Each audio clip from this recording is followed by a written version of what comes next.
Just wait for a couple of seconds, okay? Okay, sir. Yeah.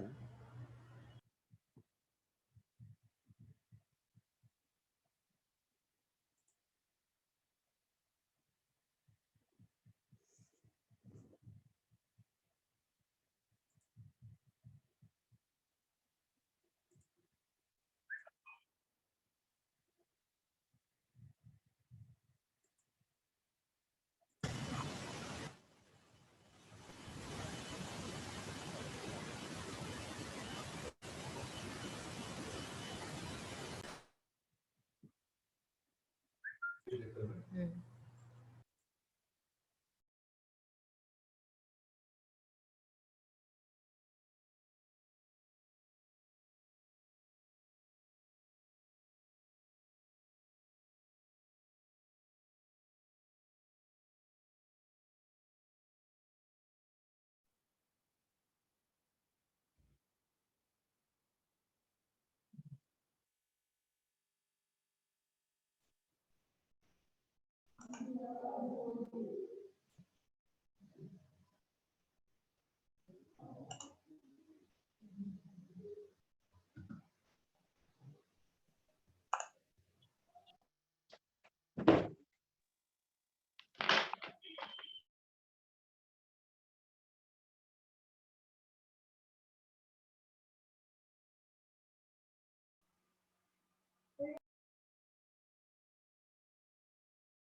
Am I audible, guys? My screen is visible to you. Yes, sir. Please confirm. Yes, sir. Visible.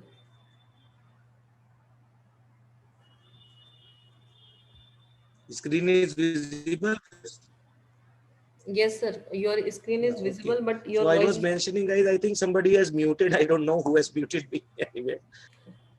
Yeah, so somebody has muted me. I don't know who has muted, because I was just, guys, mentioning that stationary test is very much important test, and it is being used in the area of like finance and economics, where we are dealing with the time series data, because the entire data is based on the time. So in these setup, these stationary tests or some different tests are required, which is based on the time series data. There are, guys, different certain criterias are also there, because without those criteria, the judgment of this, yesterday I have mentioned about the regression line and their coefficients, like coefficient of determination and so on and so forth, so that you can have the idea about this, what is this, regression, what is the coefficient and all, right? So these are some of the things which are really important for this. And since in this stationary test, there are certain factors are also playing an important role. Different criteria are, playing an different role. So Bayesian information criteria is one of the very important criteria. Please note down some of the terminologies before going to it, because I'm going to use these in detail for the discussion.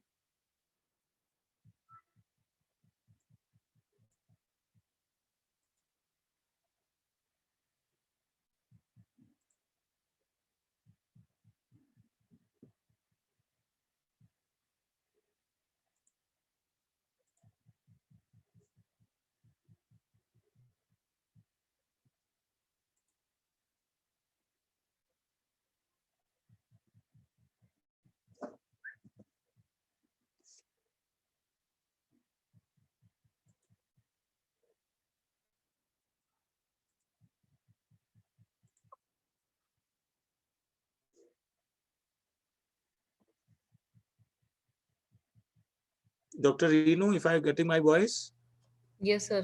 Yes, Yeah, sir. so I'm reconnecting. I think some functionality problem is there in the laptop. So I'm Okay. reconnecting in a couple of seconds. Okay. Okay, okay. Fine, sir. No any issue. Yeah.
So guys, my apologies for the some technical issue occurred during the discussion. So guys, come back to the discussion. I was talking about the importance of stationary test and how to do it. So let me increase the view and let me go through this way. So guys, stationary in the stationary test is a property. So please understand this is a property of time series. So it is not like that one of the it is a property, but we are interested to see the stationarity through stationary test. And what do you mean by stationarity according to you guys? Do you have any idea about the stationarity? Without stationarity, can we do some analysis? What is the rationale behind? Then I'm going to discuss these things. Anyone in the discussion who wants to discuss stationarity, please type in chat window.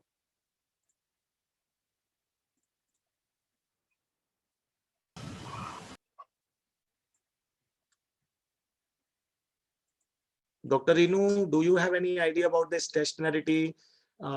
What is the relevance behind, or any other participant maybe?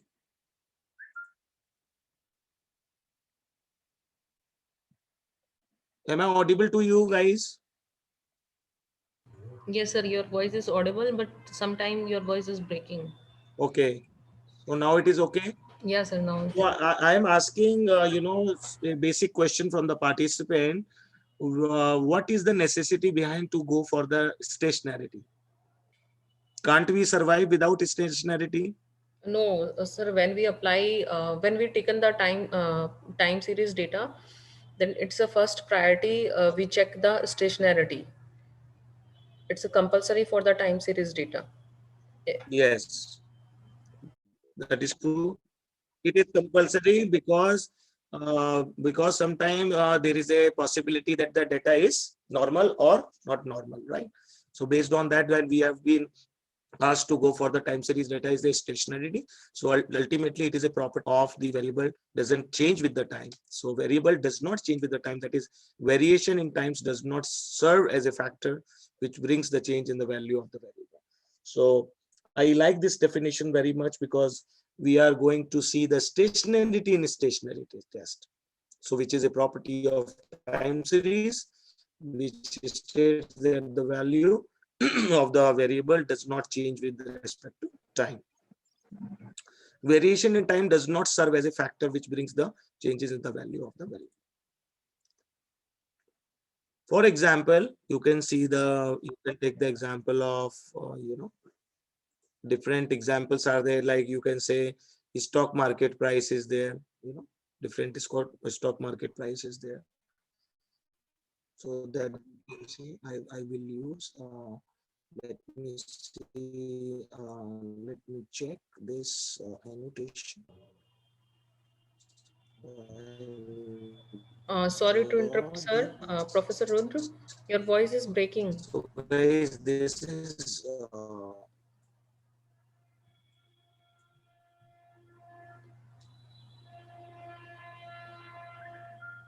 stock market price, which are though a highly, I think some problem with the connection. So we have to bear with us because sometimes Dr. Renu, now I am audible. Sir, you are audible, but your voice is Am I breaking. audible to you guys? Yeah, yeah, sir, you are audible, but your voice is breaking so many times. So what you discussed, it is not clear properly Okay. because uh, Okay. breaking your I, voice. I'm I'm rejoining. No, Okay, I'm okay. rejoining this call. Okay. Yes, sir.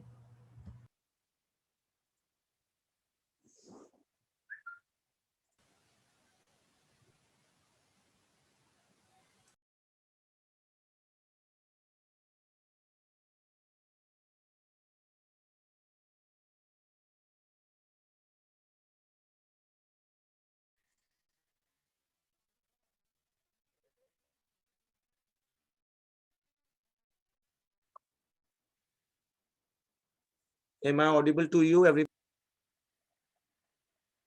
Yes, sir. Okay. Thank you.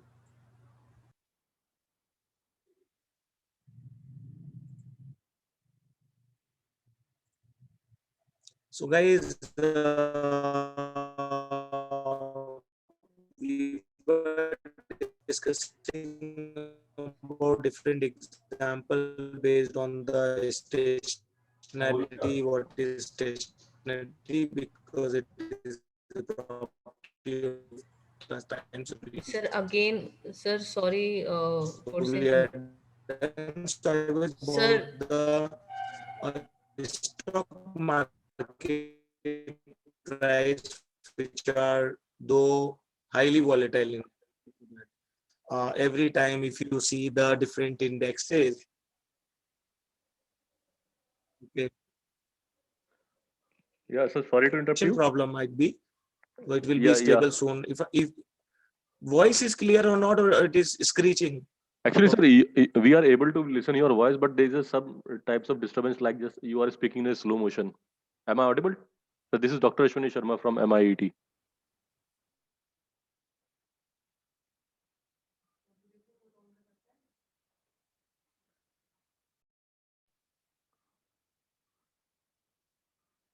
Rudra sir, am I audible to you?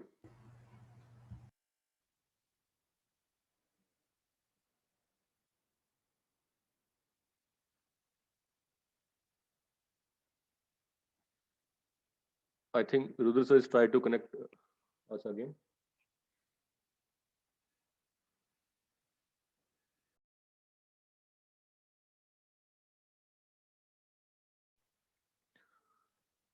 Dear participant, we are just wait for Rudra sir to continue the session. Actually, he is facing some issue related to the connection of the network.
I hope it is better right now.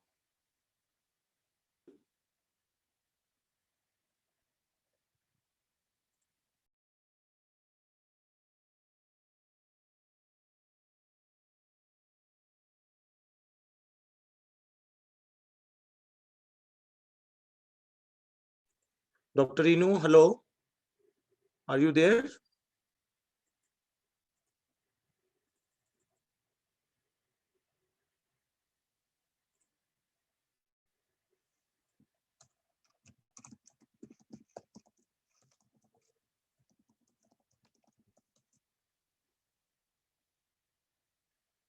Okay, thank you. Thank you, Socrates. So I'm sharing the screen. So guys, I was mentioning about different examples of like these days when you have the stock market prices which are highly volatile in nature. So these fluctuations are bounded by time. So this we know that, and this. So if you see, if let me see this annotation. So if you talk about this stock price rise over the period of time, so here it is also, so here time is also important like this. So you can see this uh, how this is really important for us. However, if a person wants to check the impact of this business, this is the problem. Please look at this is the problem as far as this. However, if a person wants to check the impact of the business financial performance on its stock prices, they will have to first ensure that the stock price data is stationary, because without stationary, once the price data is not stationary, there is no meaning. Because if you go without a or non-stationary data, it would be very difficult to have the responses, or you may not get this business financial performance like this. So it is really important for having this price data is stationary, or whatever the data you are dealing with your research. Okay, so this is as simple as that, but here it should be bounded by time. So this is really important for this bounded by time as far as this is concerned.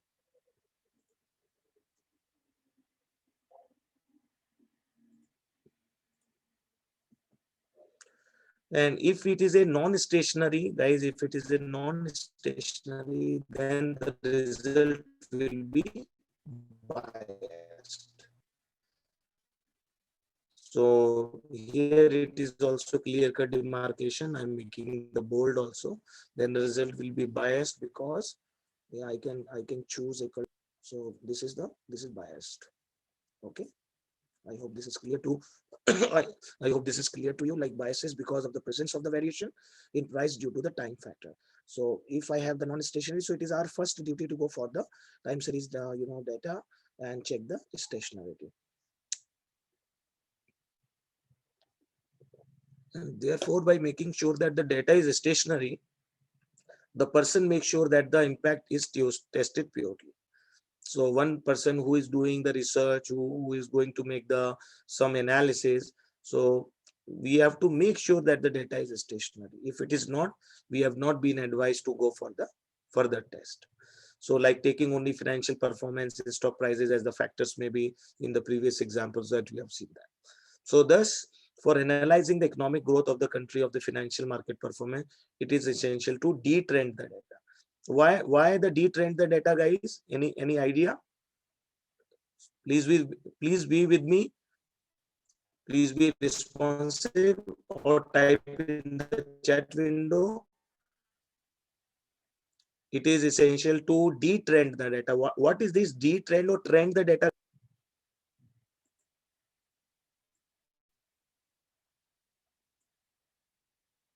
Yes, hurry up if you are getting me. Here the question is, what is detrend or trend?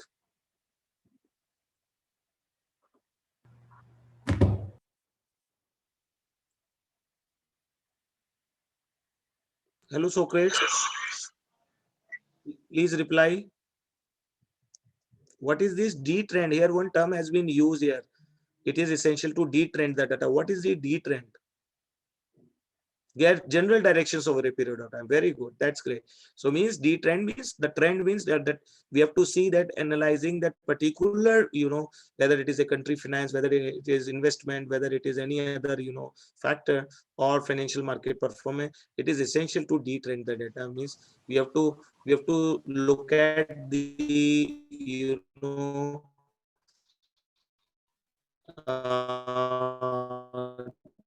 different fluctuations, and we have to find the way if fluctuations are more, then we have to see and find the way that what is the importance of stationary and non-stationary data. Okay. We will do some problems also on the some example. Okay, and just like yesterday we have conducted some of the examples. I'll show you how this ARIMA modeling can be done with the help of softwares like SPSS. Okay, so in order to have the true analysis, guys, of the nature of the variable, accurate prediction or it is necessary, which require the information about the true status of their relationship between, so that you can understand it is required that data should be free from the effects of trend and seasonality. So it is really important for us to go about the whether the data is seasonal or unseasonal. We are going to see all these examples in our live session or demo session. Okay, so this is graphs below shown the trends of the variable over a period of time. So we will see this, guys. What is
so still today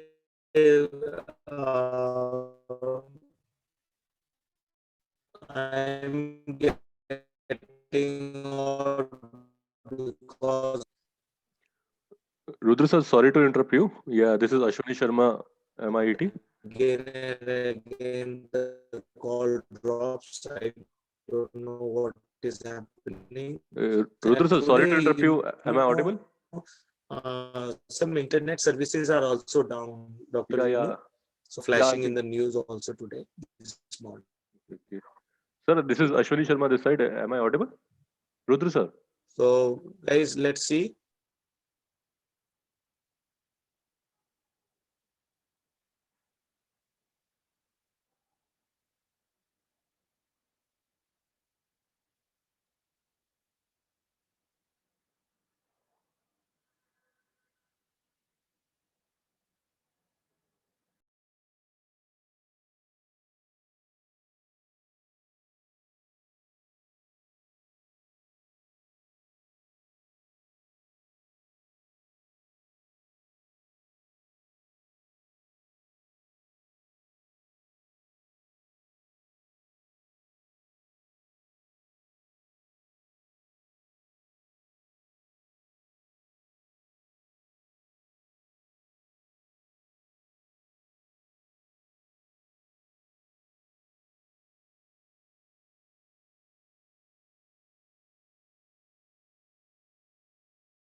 Mr.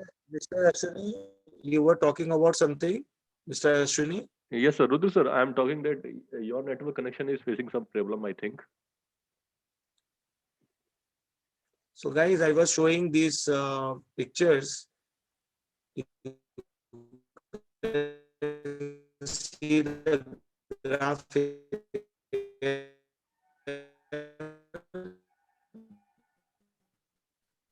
These above graph shows the B is the stationary.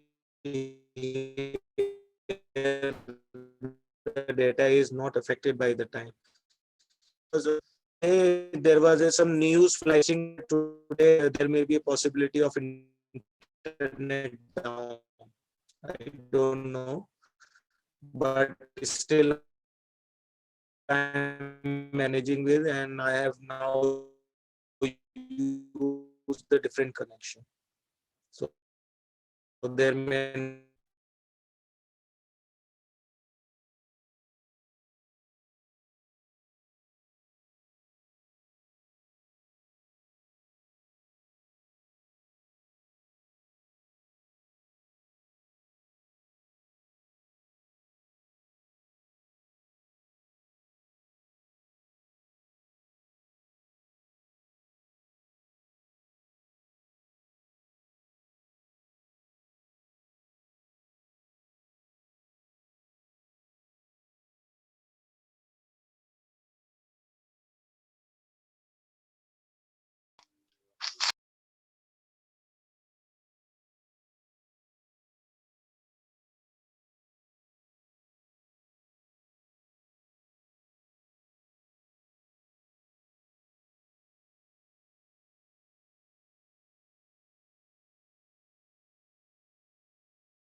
Dr. Renu, please confirm.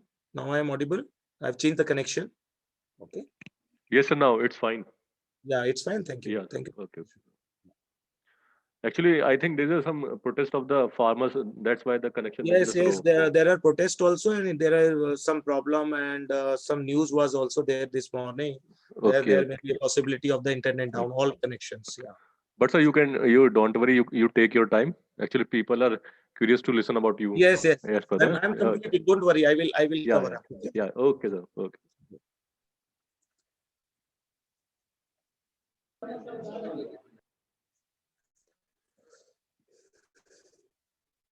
So guys, before we were discussing about the non-stationarity, because this is a precondition. If it is a case of non-stationarity, then the result will be biased. You can see that why it is biased, because we researchers never go for the bias because of presence of the variation in price due to the time factor, right? So similarly, so whatever the these days data which is stationary, people are going for the financial performances, stock prices as a factors, or whatever your problems you are dealing with for your research, then it is really essential for us to go for this stationary data. Okay, so let's understand this particular concept with the help of graph. So this graph I was mentioning, I will increase the size of the graph. Here you can see. Okay, here you can see pattern. You can see this is one of the possibility, figure A, which is going upward. You can see here it is going to upward. Here something, these fluctuations, you can say it is just like a sinusoidal, because in engineering we call it as a sinusoidal wave. So it is just look like, but these waves are quite closer to each other. If you see this, and here, one spike goes on the upper side. Let's say here it is, the value is 50, right? So here you can see, otherwise you can see. And these are the three possibility. One, it is going like this. Another is just like a, yesterday we have seen like no relationship kind of thing. So one bar is there. So this is one of the possible pattern, which is B. And this is the third, category is like this. So figure B is stationary. Here the data is not affected by the time. Here if you see, because it is not affected by the time. But figure A and figure C, which is one is going to the upward and which is another, graph is going to the downward, or you can say the trend goes to upward and the trend goes to downward. They are not stationary. So these A and C are the non-stationary trends, and figure B is a stationary trend. There is a one possibility here. You can see somewhat, if you see the band over the period of time, they are quite similar, but it is not like the possibility A and possibility C. So I hope this is clear to everyone that we always go for the stationary kind of arrangement in the case of, and that is the relevance to go for the what is a stationary test and how to do it. So please type in chat window so that it is a confirmation to me that you are getting the difference. Those who are very beginner and those who are first time attending or such, because I do not have any idea about the participant and their experience. So if you now able to understand, you will never forget in life. Okay, clear. Thank you. So A is non-stationary, B is stationary, and C is also not stationary. Okay, so let's move ahead. Now another, understand different types of stationary test. So guys, in order to have to check these stationary tests, we need to have the different types of stationary test. We will see that how these stationary, I think somebody, okay. So the second and more popular and accurate way of checking the stationary is through the statistical testing. So there are different tests are available. So why we are going for the testing and statistical testing? Because without statistics, yesterday we discussed a lot about the different statistical tools, techniques and all. And we discussed a lot about the regression, right? So the second and most popular and accurate way of checking the stationary is through statistical test. There are different tests available for this purpose. People have, found out, they have researched and they have gone through. So I am just showing you one important table which will help you to understand which kind of test. So I would request all the participants to please make a note of it, because until unless you will not note, the things are not remembered in your memory. It will not store, this information will not stored in your memory. So whenever you go for writing or such a discussion, it is always advisable to go for the writing. Okay, because without writing, so guys here, you know, 5 parameters are with us. So one is the test, another is the data assumption, one is the benefit, disadvantage, and hypothesis. Okay guys, so please note down which are the test important, then data assumption, what kind of data assumptions we need to take, what is the benefit we will get, what is the advantage or disadvantage. So advantage is always but disadvantage is having the some condition, precondition, and the associated hypothesis. So let's take the first important test, DF test, Dickey Fuller test. So you can note down, or you can take the snapshot of this section. And data assumption are white noise, no autocorrelation, heteroscedastic time series, 1 year lagged value, and parameter AR model is there. Okay, so these are the data assumption. Benefit we will get is test extensionality. What is we will get? So all these tests, which are suppose 5 or 4 or 5 tests, are quite important here as far as the test, the stationary is concerned, or stationary test is concerned. So and due to which we are doing it, because we have been we want to see this. Okay, what is this stationarity, how it is coming, and why it is advisable to researcher. So that's why this is advised by the researchers, Dickey Fuller DF test. We have to take some certain assumptions also, which are also in front of you. What is the benefit we will take? We will get a stationary test. Disadvantage is not applicable for autocorrelated and heteroscedastic data, and power of test law. So in this case, power of test law will be there. That is a disadvantage, because we statistician, we always have the power of test on the high side. So this is the biggest disadvantage of DF test, there power of test is low. And hypothesis H naught is a variable which has the unit root, variable which is stationary has no unit. So that is the hypothesis that we need to consider as well. But the best preferred test is another, is ADF test, augmented Dickey Fuller test. Augment main name. Anyone in the participant can share me the meaning of augment quickly, without wasting couple of seconds. Augmented, what is the literal meaning of augment? Enhanced. Increase. Very good, Akan. Yes, enhance. Thank you. So very good. So augmented Dickey Fuller test, EDF test is there, which is the most preferred test over the Dickey Fuller test, right? And here the data assumptions are very low. Homoscedastic, time series, parametric AR model are we need to choose, we need to assume. The data is assumptions are these, and the benefits are many. You can see test stationarity we are getting, analyze autocorrelated data we are getting, include the lag value as per the frequency of that data we are also getting.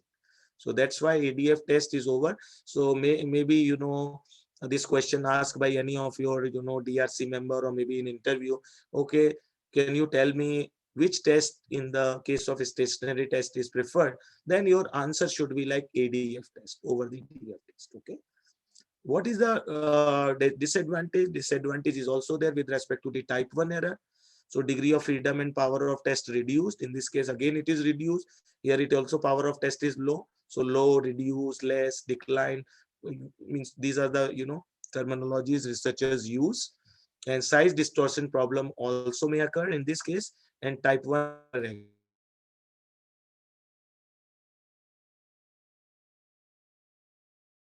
we in most of the cases we prefer that. Okay. Now the associated hypothesis in the case of EDF test is H naught. What is the null hypothesis? Variable has unit. Initial case also has the unit. Root is HA, alternative hypothesis, and variable is stationary, has no unit. So this is the hypothesis. Same case is also applied here. So we are getting the same hypothesis in the case of DF test, but the best data assumption is these, and the benefits are many, like frequency.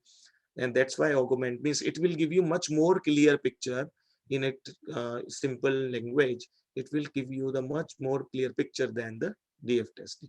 And that's why most of the econometric people and economist, financial, data analysis, they go for the ADF test. Now these days, in SPSS also there is a one feature is a forecasting, so that you can also go and use the. And today I will also demonstrate you, because that is more interesting. You may like it, working on the SPSS instead of Eviews. So I have planned, something good for you today. So we'll do some exercise, or one exercise maybe, because it is quite lengthy exercise. So we will go one by one and we will discuss and we will interpret some results also. Okay.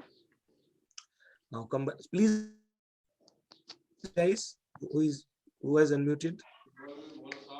Now come to the another test is Philip Perron test. Test. So this is not like PP test like just for COVID. Okay, so you can remember PP kit. So Philip Perron test. Uh, Data assumptions are non-parametric. AR model deal with the 1 year lagged values. Benefits are, you can see, improve the autocorrelated and heteroscedastic data. So you can see, I think some problem is here. I've not, used properly. So apologies for this. So you can see this is the benefits autocorrelated heteroscedastic data model, modified with respect to NG Perron test. So there could be different Dickey Fuller test, EDF, another is PP test like this. So they are somewhat related, but here we are getting test to reduce the disadvantage of the PP test. So it is one of the benefit also, with respect to the reduction of the PP test. In the biggest disadvantage in the PP test is again the same, power of test is low. You know what is power of test? What is the notation yesterday I told you? Can you give me the notation? Power of test. It is denoted by which variable? Please type in chat window, guys, quickly along with me. I need your support too.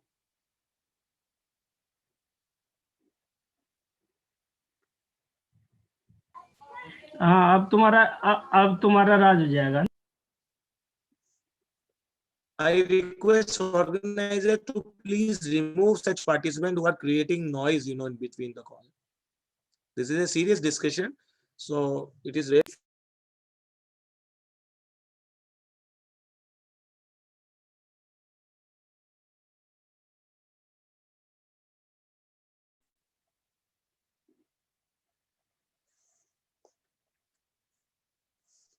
So guys, my question is, what is power of test? Yesterday I have told you, here I am using one term, disadvantage, power,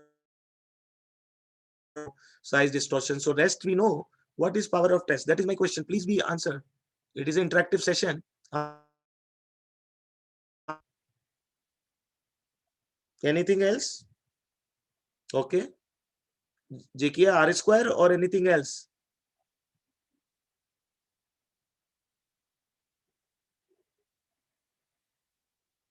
Let's see the other answers from the other participants. Significance. Nasreen is talking about significance. Yes. So Nasreen, you are right. Significance. So power of test is nothing but it is the probability of the test. Okay. With respect to the significance, whatever the significance we are considering, because it will tell me the probability that test of the significance with respect to the deviation. So if you can recall my yesterday's discussion, and where we take the judgment like rejecting the null hypothesis when it is false. So did you remember that chart, small table, which I've shown you, type 1 error and type 2 error with respect to the hypothesis testing? So same case here also apply. So because whatever the methodology we use, we can't change this concept. So don't think that in such kind of discussion like where we are now discussing the stationary test, some other judgment will be there. No, it is not the case. The statistics would remain the same. The rules, regulations would remain the same, whatever the we are considering. And there yesterday I was also mentioning that regarding the some likelihood, some likelihood values are also there, that way also get some detection with respect to the deviation and all, if you can recall it. So that is the power of test, because it is thoroughly, it is coming from power of test low. So that is the idea when means the significance. Okay, thank you. And the associated guys hypothesis with respect to the PP Philip Farrell test is variable has the unit. Again, root is alternate hypothesis. Variable is stationary, has no unit root. So that is the hypothesis we are getting. The other test, fourth test is GLS ERS test, Dickey-Fuller test. So do you have any idea when we use these test, guys? Dickey-Fuller test, GLS. What is GLS, guys? Generalized linear square. Yes, very good. Very good. It is given by Elliott, if you can remember, Dickey-Fuller test. So GLS is nothing but a generalized linear square. It is written in front of you also, but I may ask different questions on that spot so that you can see this. Regression model used, so that is the data assumption we have to consider. So ER is Elliott, Rottenberg, and Stock. Okay, so this is the name of the test given on the basis of DFGLS, right? It is one of the statistic and econometric test people use for the unit root test, if you can remember, right? Because there is a lot to speak, but because of paucity of time and covering lot many discussion, now I will go to the RIMA model, and I have also planned something related to logic topic probit also. So it may be interest for you, but depending upon your interest, then I will go forward. Okay. So guys, this is a data assumption. The most of the benefit is in this case also improves the power of test, because here we are getting the improvement of the power of test, means significance. Okay. Reduces the size distortion. I will get the reduction in the distortion, means we can go for the stationarity, because if we reduce that these size distortion, it means that we are now considering the stationary. You can recall these three pictures, if you can recall these three figures which I have shown you before too, right? And deal with the constant and linear trends applicable for the K lags. So K lags are different lags. So you can, and the disadvantage is not applicable.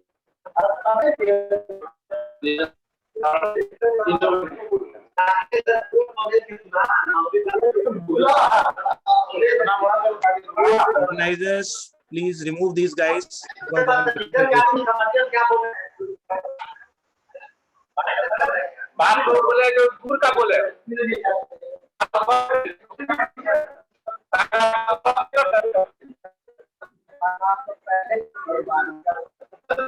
hello.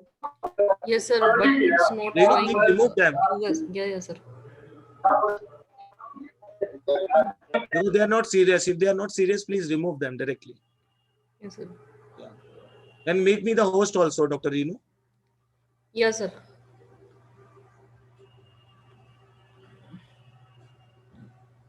I think now it's okay, sir. It's okay, but you make me the host, because I Yes, can sir. also take the decision Yes, sir. Yes, sir. simultaneously. Yes, sir. Sir, you can continue within a Yeah, 2 now minute. I'm continuing. You can make me. Yeah. No Yes, sir. problem. So, guys, I was talking about. So this is a what is OLS?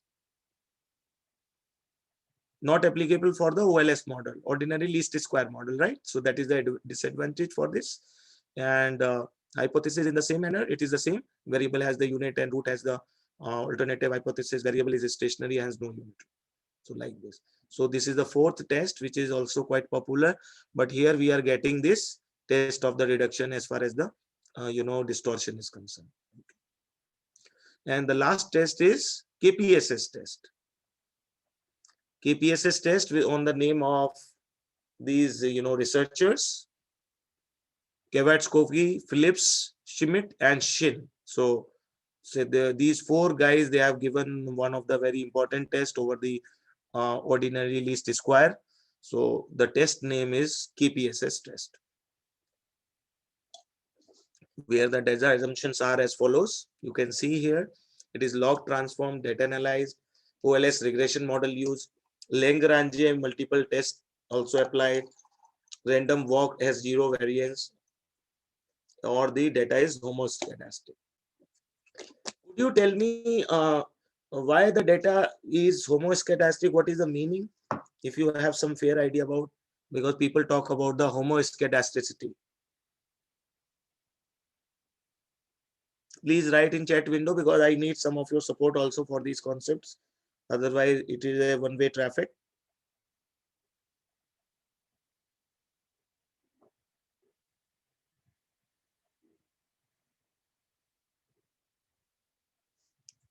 Please type in chat window quickly, guys, if you have some answer. Otherwise, I am taking further. So, guys, the variance or the data is homoscedastic, because whenever we go for the random variable in our analysis, then it is really essential for that my random variables has finite variance. So, in such cases of the finite variance, we always go for the homoscedastic, because homogeneity of the variance is required in such cases. Okay, guys. And what is the meaning of regression? Yesterday we talked about regression also. Here it is also mentioned. OLS regression model used. So in the case of homoscedasticity, they have the same scattering. If you see and recall yesterday discussion, there was a scatter plot, right? So in such cases, so heteroscedasticity is another concept. So it is homoscedasticity. Homo means similar, having the same scatter. Okay. So you can remember this forever. So homoscedastic means having the same scatter. But in heterogeneity scatterity, it is a different scatter. So you can remember these, data assumptions, and we can fairly use in the regression to know my slope, to know my, intercept. And so same case here also. So KPSS test is also there. Then best trend is stationary and unit root test is also there. Combination of deterministic trend, random walk, and stationary error. So these are the benefits. So this is also quite popular. But these tests are also given in different formats. You can say AIC and SBIC. So here you can see here with the asterisk sign I have written, optimal level of lag is decided using AICTE information criteria, which is known as AIC, or Schwarz-Bayesian information criteria. So you should know that what is Schwarz-Bayesian information criteria and AICTE information criteria. So based on this, we take the judgment on this. So the most popular used test in economics are ADF and KPPS test. So ADF, the first one, the second one, augmented Dickey Fuller test, and the other one is KPSS test. So the second one and the last one, the fifth one, KPSS test, preferred in the, or sometime people go for the combination also. And are performed using different softwares like STTP, Eviews and all. But now SPSS is also working. So because SPSS is a user-friendly software, so they have also now making with the help of essential. So I will show you a bit of demonstration. You can practice, because I could cover up today, but because of some paucity of time, so I will leave some of the things to you, where at your home you can, or in your office you can do most of the things. Now come to the, and let's understand the optimal stationary test. What is this optimal? So now we know that through this basic discussion which we had so far. So the most studies use ADF test for the stationary test, right? So it is suggested that the combination of ADF and KPSS test should be also used. So various researchers, they have found out that, okay, because if we can combine these ADF and KPSS tests, I think we can have the better result, and people are also getting. So this helps in the strengthening the result of the hypothesis test. And as a researcher, our job is to make the best, picture for my conditions, for my data, for my, research questions, for my objectives, whatever the objective. So the combination of ADF and KPSS test should be used. And in this way, we can enhance the results of the hypothesis. So that's why optimal stationary test is now further supported by the combination of ADF and KPPS test, right? Suppose now we are considering some level. Suppose stationary for the aggregate output of India is taking for 15 years, 2000 to 2015. This is one example I'm now sharing with you. Needs to be tested in Eviews. Suppose Eviews somebody has used, and the results of ADF test levels are as follows. So today we are going to discuss some of the results also alongside with this. So guys, this is suppose, so your result look like this. You can see here, T statistics. Yesterday we are also getting the T statistic. So here the test name is the ADF. ADF is augmented Dicker-Fuller test statistic. The value comes 0.159465 and the probability is 0.9594. What is the meaning here, guys? What is the meaning of the probability if I'm getting 0.95? Whatever the case may be. So probability is weak, probability or is best. Please type in chat window.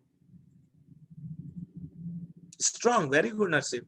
So probability is strong. This shows that the probability, associated probability with respect to the aggregate output of India from 2000 to 2015, the probability is high or strong. So we can say that, and whatever the ADF test is, and different level, 1% level, 5% level, there is always a, PQD model, if you remember, PDQ model or PQD model, whatever you can call, auto regressive and difference and moving averages. People go for the seasonal and not seasonal data as far as the test critical values are concerned. So we always go for the 1% level, 5% level and 10% level. Okay, so these are the T statistics values which are coming negative, but my probability is high. But while I am using the KPSS test, this is related to ADF test, guys. ADF is there. Now, if I am using the KPSS test, Quetzalcoatl Phillips simulation test statistic, now it is coming with the same data as 0.50559. So what it means, guys, and asymptotic critical values like test critical values at these three levels, 1% level, 5% level, 10% levels, I am getting these positive value. One is 0.739, another is 0.463, the other one is 0.347. So what this shows that, so how to interpret, so let's interpret these results here. So the ADF statistics can be rejected by comparing test statistic with the critical values, that is this. So you can see here, this value is greater than minus 3.3. This value is this value is greater than this 3. There we can say that the null hypothesis of having the unit root test is rejected. And since this case is related to the GDP, so we can say that thus the null hypothesis of having a unit root in GDP is not rejected, right? So we can say that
so now it is okay, guys. Am I audible? I think there was an interruption, so my apologies. Yes, sir. Now you are audible, Yeah. sir. So I was mentioning, guys, the results of KPSS test as compared to the ADF test. So here you can see KPSS statistics result has LM statistics is this much, this value 0.50559, which is greater than the critical value at 5%. You can see it is greater than the value of 5% and 10% level is 0.this. So this is greater than these values. So you can see this particular value is greater than this and this, but not this. Okay. So you can say that 0.50559 value is greater than 0.463 and 0.347, but less than the critical value at 1% significance level, that is 7.3. So 0.55 is less than the first value at 1% level. Hence, the former case, the null hypothesis of the having the trend stationary in GDP is rejected. But for later case, the null hypothesis is not rejected at one level of significance. So that's why GDP has the existence of trend stationarity. So guys, in this KPSS test, this will give me the much more clear picture as compared to, because this is we are now considering the asymptotic curve, critical values with respect to the significance. So we can say that the null hypothesis is not rejected, but at 1% level of significance, because this value was higher than the KPSS value, right?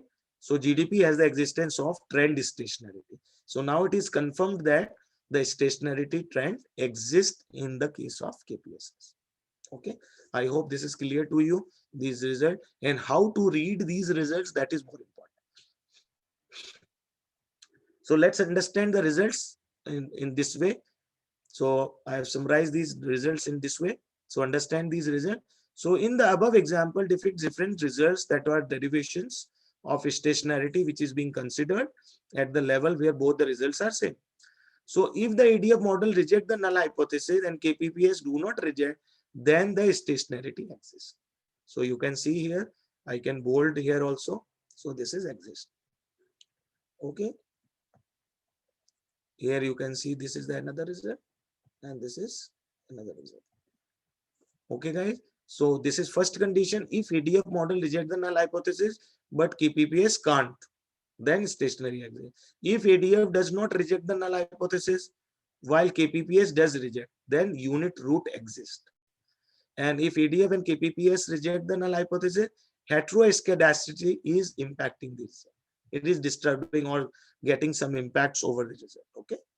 And if we combine the ADF and KPPS do not reject the null hypothesis, then we can say that the data does not have enough observation. So guys, in any of these cases, these four conditions exist. And this is the judgment. So based on these judgments, we can say that stationary exists, unit root exists, heteroscedasticity is impacting the result, or we do not have, the data set does not have the enough observation to go for the these ADF test or KPSS test. So I hope things are clear to you. Please type in chat window so that I can move forward. Dr. Rakesh, can you hear me? Please confirm. Might be a problem with the connection at your end. Socrates, thank you. You are very prompt, Socrates. I'm really happy and appreciate your prompt responses. Thank you, Jayaka. So I hope these four possibilities are clear. So please remember this possibility. You can take the screenshot also, because these are the four possibilities where we can take the judgment as far as and understand these results, whatever the results we are presenting. So I'm again telling you and reiterating that their software is not important. These results are also important. Whatever the results I'm getting, how I'm playing with that result. So here you can see only small tables are there, but they speaks a lot about the stationarity, about the further judgment, about other aspects. Okay? Now let's move on to the further discussion of this same result in a much better way with respect to the level of significance, because without level of significance, your results would be treated as incomplete. So now I should write, and we should write in our research paper, because without mentioning the significance levels, it is really possible for the getting the consideration or somebody accept our results, right? So the significance is really important. So that's why, so we should elaborate in this way. Hence, for the above cases, whatever the case that data we were talking about, 5% and 10% level of significance stationary does not exist, while at one level of significance, the number of observation considered for the study is less. So we can say that the derived stationarity at 1% level of the significant, more observations needed to be included in the analysis. So now what is the next judgment, guys? Here something was different. You can remember, if ADF and KPSS do not reject the null hypothesis, which was the case. So data does not have the enough observation, and we always seek to the data observation. So some part it is stationary exists, but with respect to 1% level of significance, the number of observation is less. So in order to derive the stationarity completely at 1% level of significance, there is a requirement of more observation to do and perform the analysis. I hope this is clear to you. So there are three concepts I have discussed here. Here it was the GDP is not rejected. Another is GDP is rejected because the value was less than in two cases, like 5 and 10% level. But the later case, the null hypothesis is not also rejected. And one level of significance has showing the trend stationarity, because that value is higher than the KPSS value. So that's why, and in this case, if EDF and KPSS do not reject the null hypothesis, which is the case maybe, because here we are also not rejecting the null hypothesis. Here we are also not rejecting the null hypothesis. So which case applies here? The fourth one. So if ADF and KPSS do not reject the null hypothesis, data does not have the enough observation, and we seek for it. So same thing we have written here. You can read out once again. Hence, for the above case, 5%, 10% level of significance stationarity does not exist while at the 1% of the level. So the number of observations are quite less that we have understood from this result. We can say that because the value, it is coming higher. So as far as the significance level is concerned, so we can easily mention this, that there is a requirement of this. Right? Now let's see what is unit root and non-stationarity. In order to remove the unit root or non-stationarity from the data, the model is transformed using the differences techniques. And we always go for the current observation subtracted from the consecutive observation like this. Okay, there are different AIC methods are used, but many people, they go for the advanced, So this is subtracted from the observation. It is called as a lag transformation. So this subtraction, so I'm keeping the bold and red also. So this subtraction of the observation is called a lag transformation. And the order of the differences based on the stationarity derivation. Then people go for the different criteria as far as this is concerned. Okay? So for example, at the level test of the sample is not a stationarity, we go for the first order differentiation. And then EDF results of the first year lagged GDP, we will call EDF result for first year lagged GDP in the case of first order differentiation. So lag transformation is required, and you have seen this, what is lag? So lag is nothing but a current observation is subtracted from the consecutive observation. Okay. So because these are some concepts which I am going to use in the demonstration part. So now with the help of EDF test, now EDF result applied. So you can see 1 year lagged GDP, augmented EDF test, the value comes negative. Probability is very less. You can see 0.0159 in this case. But KPSS test is also, values are very less. So KPSS test value is 0.355437. So how the result shows, 5% of level of significance ADF test is less than the critical value. Again, the same phenomena applied like this in -1. Okay, -3, minus. So -3.788 is less than -3.119910. So we can say that ADF test statistics is less. And in the case of KPSS, which is also 1 year lagged GDP, so these are the same values similar to this. So which is also less than the critical value. You can see this 0.4463 at which level? 0.463 is 5 level. You can see this, right? So 5 in this 5% significance level. But in fact, the p-value of EDF is 0.0159. 0.0159 is less than 0.05. 0.05, because that is the 5% level, the significance level. So we can say that the null hypothesis is rejected, and we do not accept the null hypothesis. Okay. So at 5% level of significance, ADF null hypothesis is rejected, while KPPS null hypothesis do not reject or is not rejected. So in one case it is rejected, in one case it is not rejected.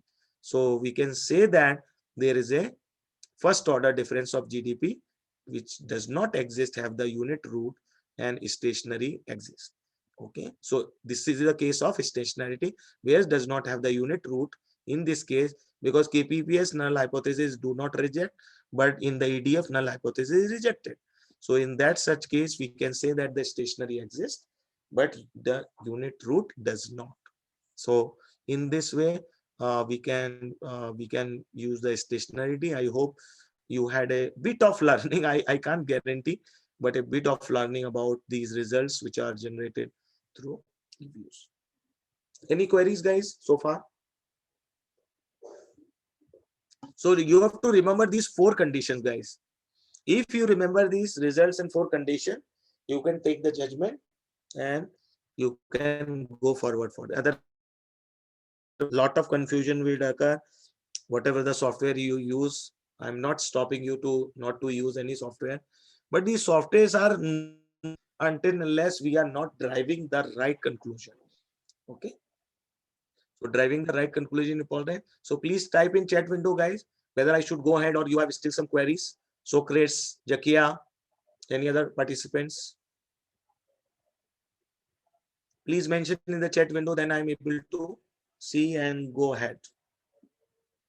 Meanwhile, I am opening another presentation. Please type in the chat window. Okay, last example. Okay, it was the same example, but there were different condition. Okay, Socrates.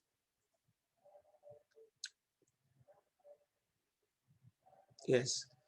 So here it is the condition after applying the lag transformation, because in order to remove the unit root or non-stationarity data, the model is transformed using the differences technique. So this is another technique, differences technique. In this case, what is happening where the current observation is subtracted from the consecutive observation, whichever the value is there, consecutive, the next one. Okay. So this subtraction of the observation is called the lag transformation. We are calling as a lag transformation. And the order of the differences through the differences on the derivation of stationarity, we go for the different method, optimal level of lag, which is using by SIC or AIC method. Do you know SIC and SIC method, guys? Having any familiarity?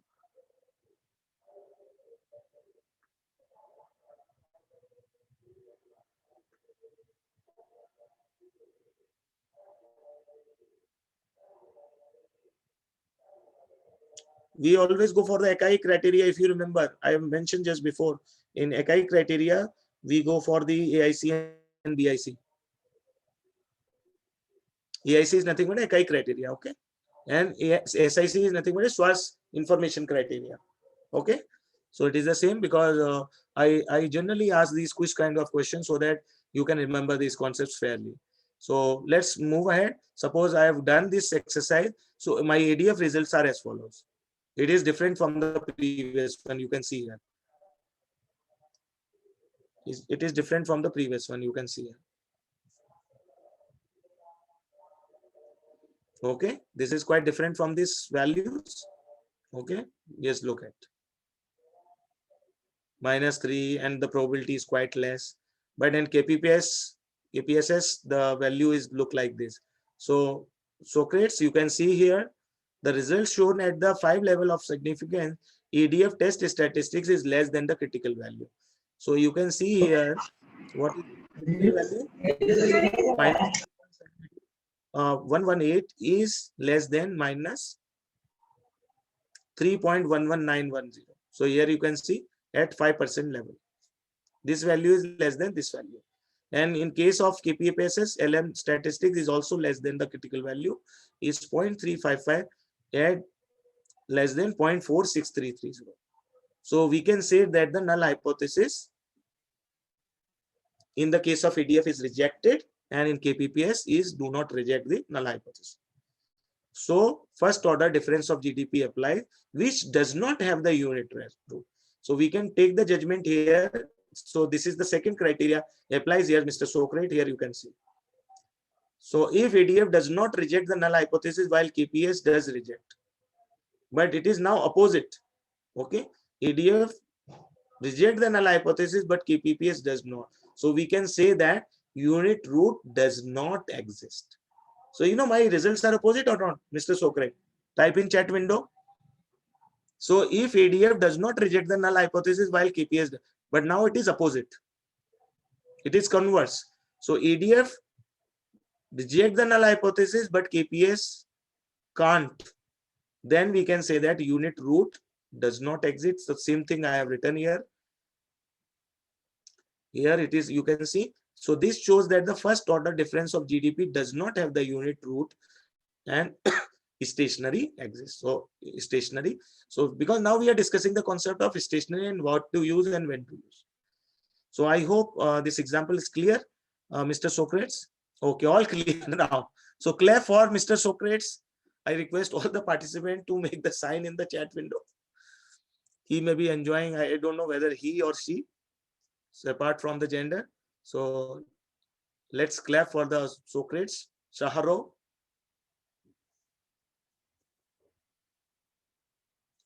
So Jakia, you are getting the point. Now the concept is clear. Example is clear. Jakia. Okay, thank you. So clap for you also, because now 2 participants are active. I appreciate. I request other participant to at least type in the chat window whatever they are getting, so that I will try my, and that is the purpose of doing this exercise. Only you have to remember these 4 conditions. That's job done. Your job done. You can take the picture of this, understanding the result.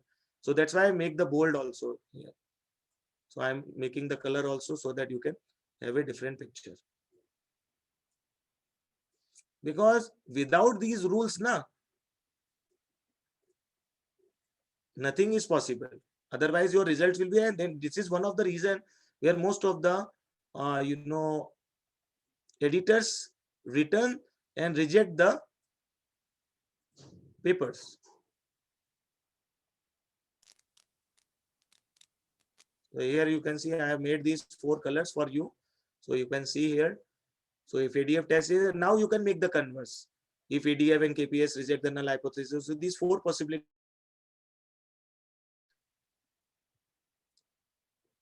I hope this is clear to you.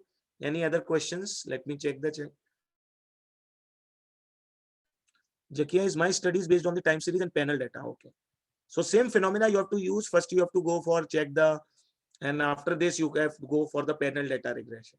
Panel data regression is again you have to make the panel models for different regression, and that you have to make this. So it is as simple as that. Do not confuse with the.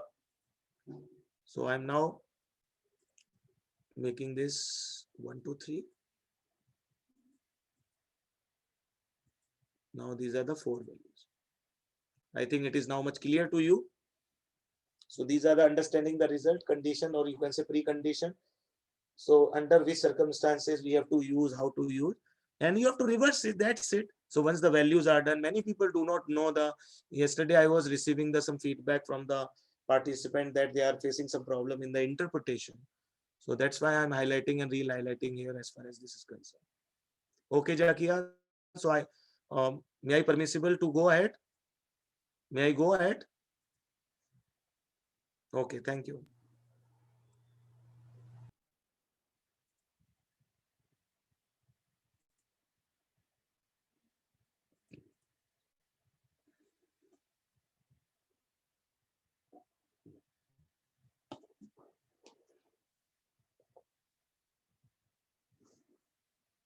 So I'm opening the presentation, guys, and another presentation based on the non-stationary data series. There are some mathematical functions.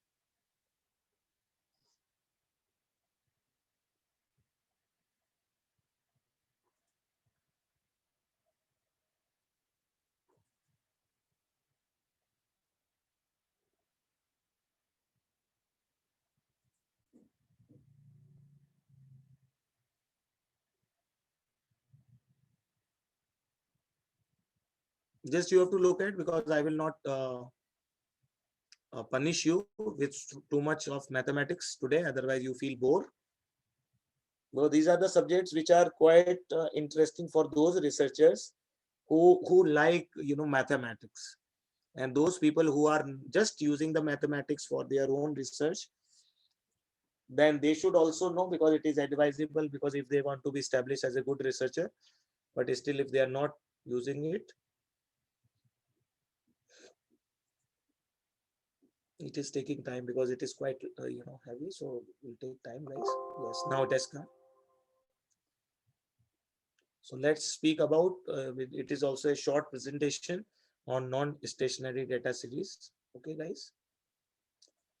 So yes, I was mentioning about the covariance, right? So you can see, because now we have to go for the ARIMA model, we will solve and do modeling. I don't know how many people have modeled some of the problems in their research with the help of SPSS, because we have the new feature added into this. I will show you that how you can use the R essentials also. So there may be a exciting discussion. Okay, after the break, so that we will see. So let's start. So we know the some of the statistical basis for our estimation and forecasting depends on the series being covariance stationary, right? And actually we have modeled some non-stationary behavior also, what kind that we will see. And models with the deterministic trends are there, like ARMA. What is ARMA, guys? It is the same equation, regression equation. What is ARMA? Please type in chat window.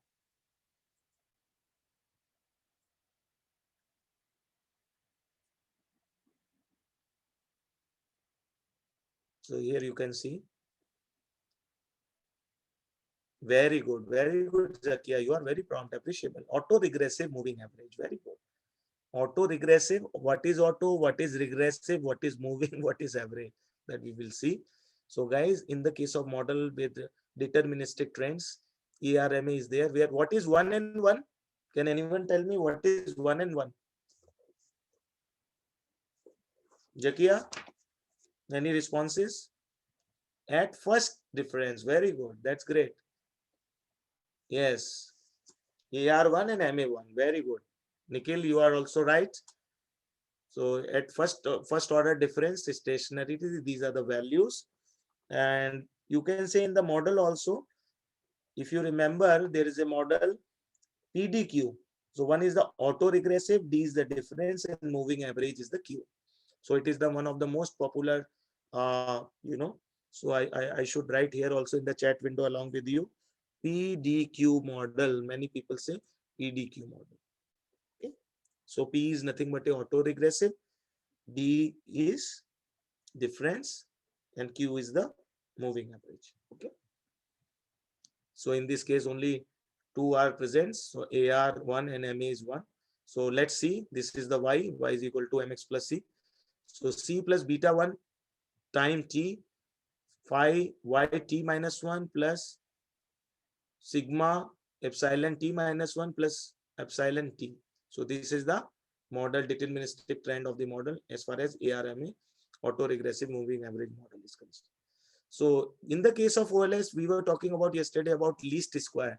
So here it is also, we are using OLS, ordinary least square, to detrend the series so that the remaining stochastic process is stationary. So what we will do, guys, we take this term on the right side, sorry, left side from the, we can go for left to right or right to left. Now I'm considering from right to left. So YT minus beta 1 time T, rest equation would remain the same. So it is simple as that, just simply to detrend the series. So this is really important point to understand the covariance stationary series. Okay. Alternatively describes well in some of the economic, financial, and business data, where we are talking about to allow the random trends. There are different random trends also. You can recall that picture. There was A and C were having the non-stationary, and the B1 was the stationary pattern. Okay, trend. So turns out that the data having such trends may need to be handled in a different form. So different data, different trends we need to handle differently. These are the random walks. You can see simple equation of non-stationary variable. Yt is equal to Yt minus 1 plus epsilon T. Epsilon T is nothing but a Wn, 0 sigma square. So this is an AR1. So as we have seen this, This is AR1. This is MA1. Okay. Autoregressive one. So AR1 process, but with the one root of the process, phi equals to 1. So in this case, the condition is clear. So whenever the process is with respect to AR1, then in such cases, the condition is phi must be equal to 1. So we can say that covariance stationarity exists, and we said all roots of the autoregressive lag polynomials must be greater than 1. So that is inverse root within the unit circle exists. So these are some of the conditions with respect to the non-stationary variable where AR process with respect to the one root process exists with respect to phi, and phi must be equal to 1. So what is unit root, guys? Let's understand with this information. Because the autoregressive lag polynomial has one root equal to 1, we can say that we have unit root, or you can say it has a unit root in such cases where yt is equal to yt minus 1 plus epsilon t. So what is t? T is nothing but a time, because all these functions are depending upon time. And since we are discussing the time series analysis where data is monitored with respect to time, so here time is the important quantity that an autoregressive lag exists. And there is a condition, guys, please note it carefully. It is underlined here. Note that there is no tendency for mean reversions, right? Since any epsilon shock to y will be carried forward completely through the unit lag dependent variable. So we can say that there is no tendency for mean reversion because there is a no connection with this as far as the unit root is concerned. The random walk, again the equation, so I am not keeping you bored, just to see where I will highlight. So random walk is covariance stationary when the difference is exists at the one or one's time. So the same function please remember with me, yt is equal to yt minus 1 plus epsilon t.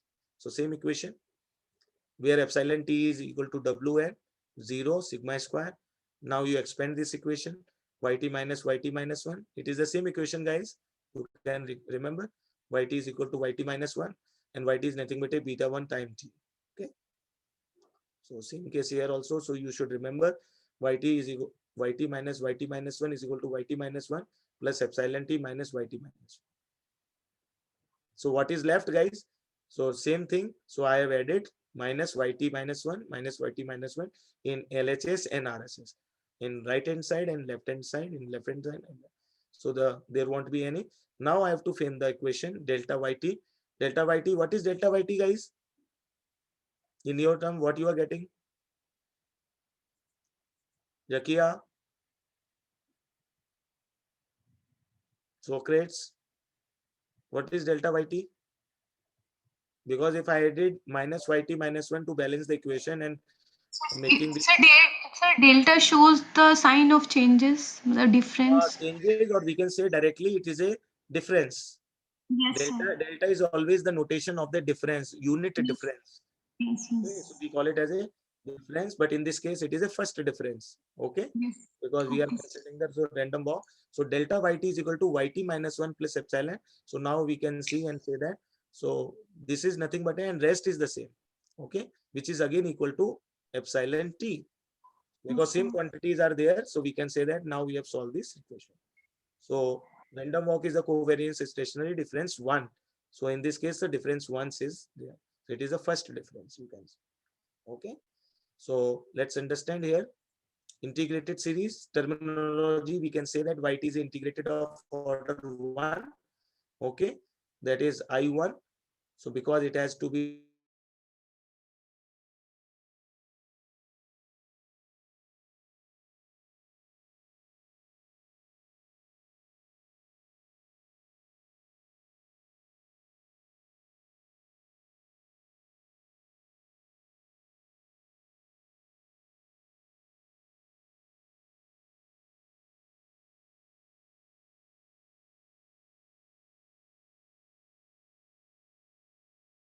that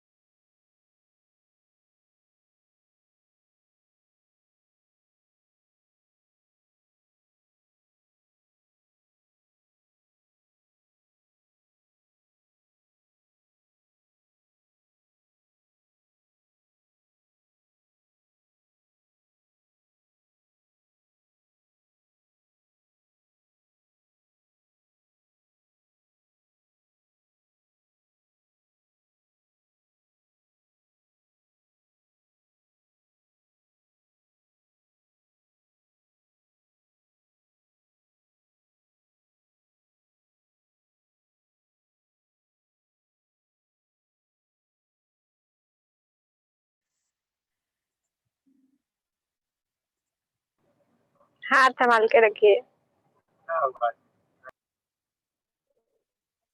So guys, this is a stochastic trend. So it is now denoted by another delta. So this is another delta. Okay. So yt delta plus yt minus 1 plus epsilon t. And there is always a possibility. So you can say it is a somewhat delta is increment. Okay. So this is a denotation. So that delta was, this delta was, if you can see, this delta was the difference. Okay. Now this delta is a increment. Okay. So this is also, we call it as a delta. Okay. These are all Greek words, the Greek letters. Why this analogous to the deterministic trend? This is the most question, people ask in such cases, that because y equals its previous value plus an additional delta increment each period. So that is based on it. And this is known as stochastic trend because there is non-stationary random behavior exist. That's why non-stationary means, what is non is plus or minus?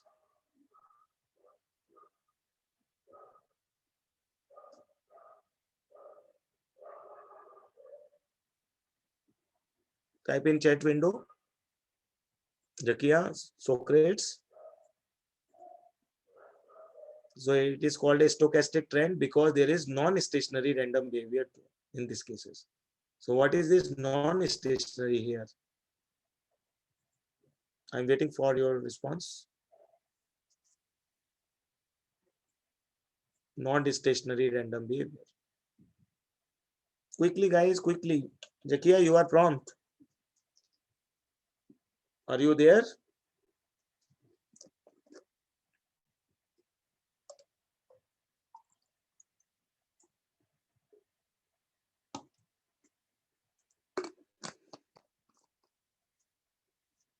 Yes, true. Very good, Nikhil. So you are right. Series does not have constant mean and variation in these such cases. So that's why there is non-stationary random behavior exists. So, Jakia, my question was, it is called as a stochastic trend because there is a non-stationary random behavior. So now my linked question was, what is this non-stationary? So we got the answer from Mr. Nikhil that series does not have the constant mean and variance, okay, in such cases. And that's why we are going and to check this, random walk with the stochastic. Thank you.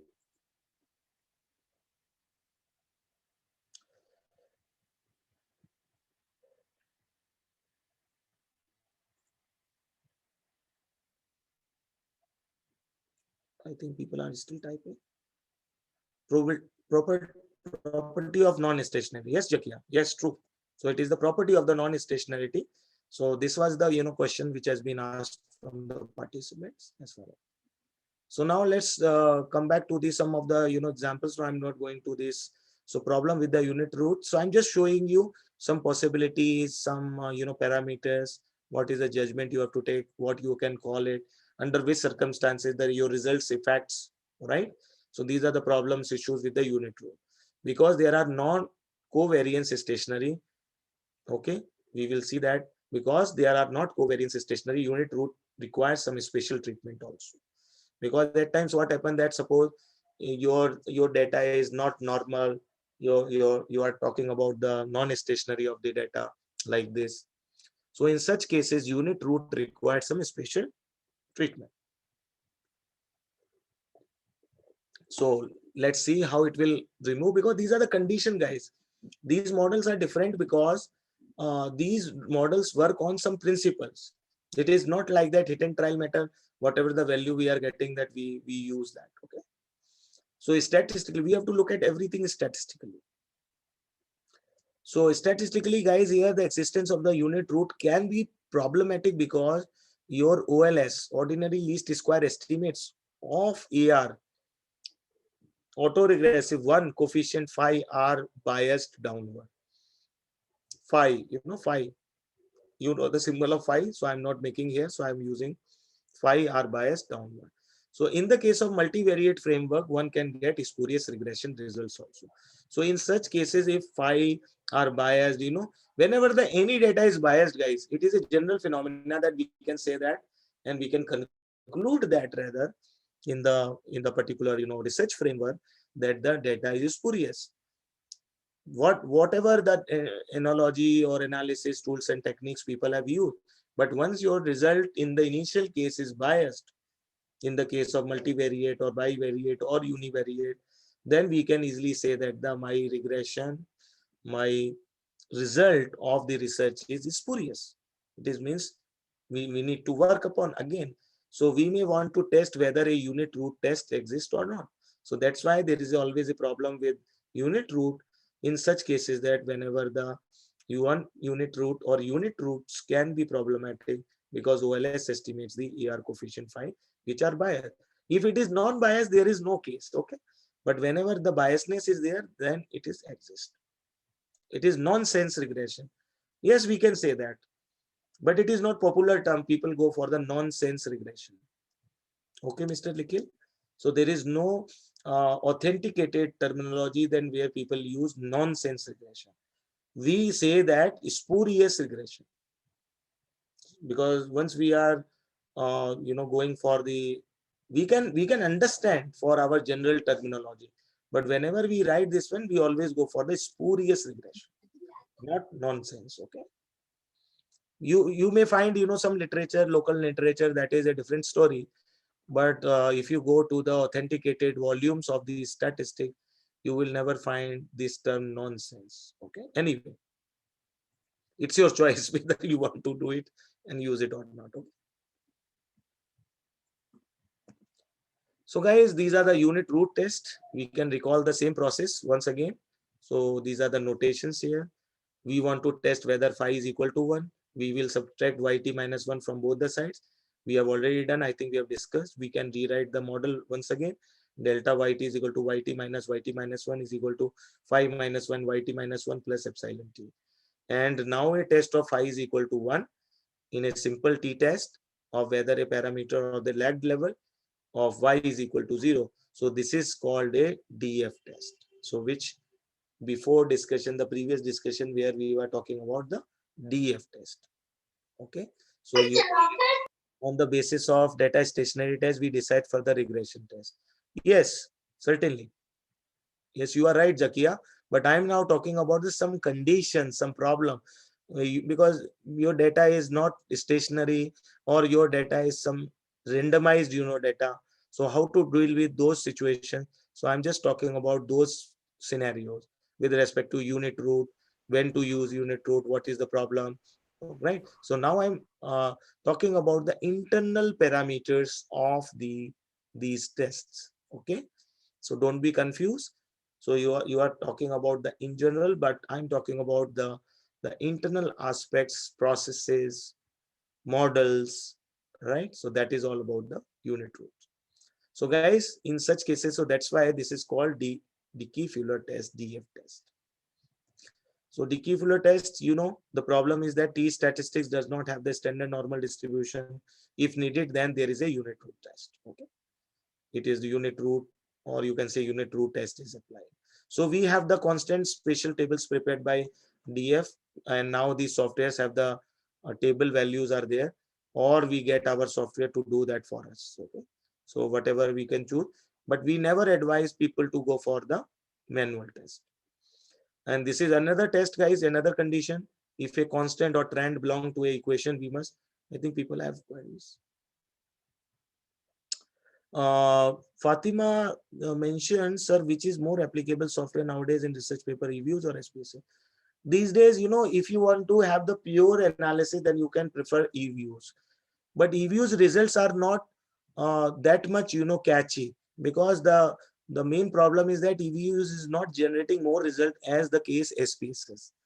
And that's why SPSS is used for modeling, not for Eviews.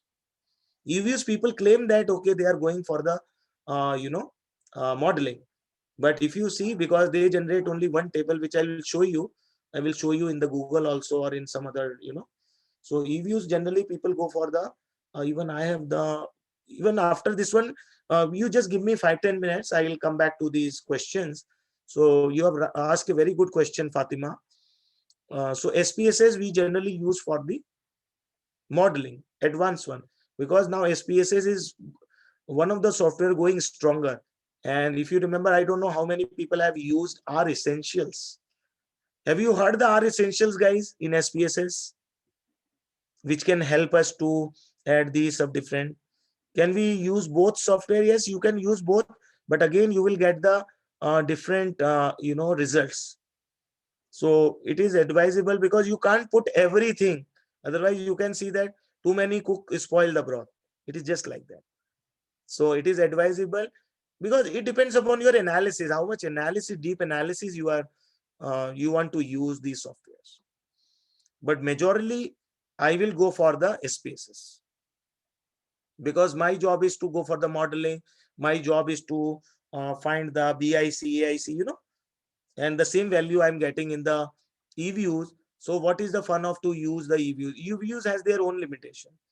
It is not robust software as compared to the SPSS. SPSS direct feature is there forecasting. I will show you. Okay, here you can see, I will show you right away. So this is in front of me. I hope the screen is visible to you. So here we can go for analyze.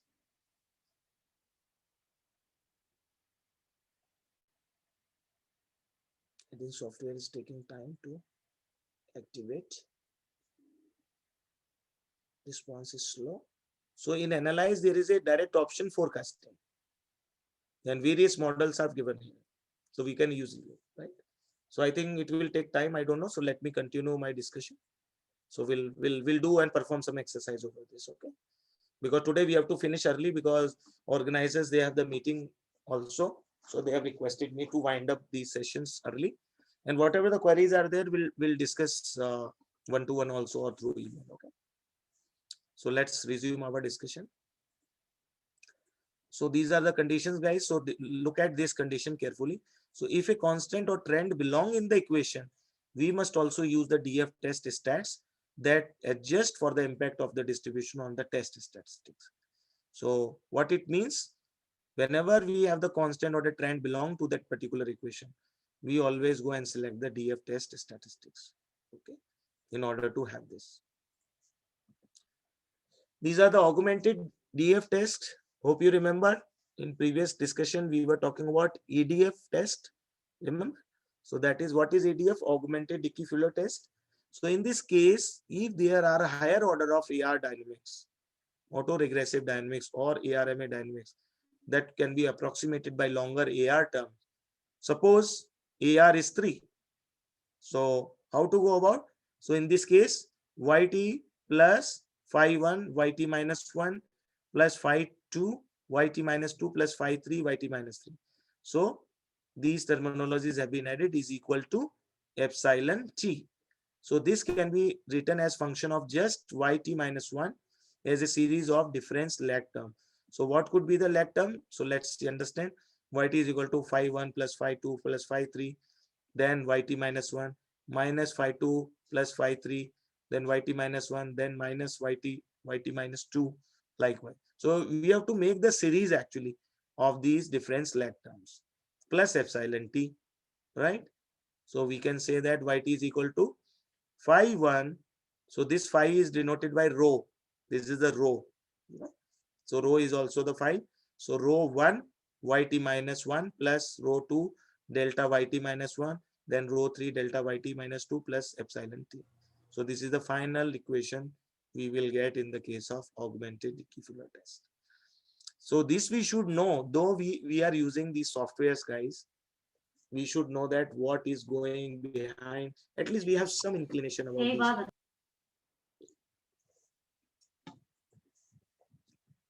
Now augmented Dickey-Fuller test, some conditions are here.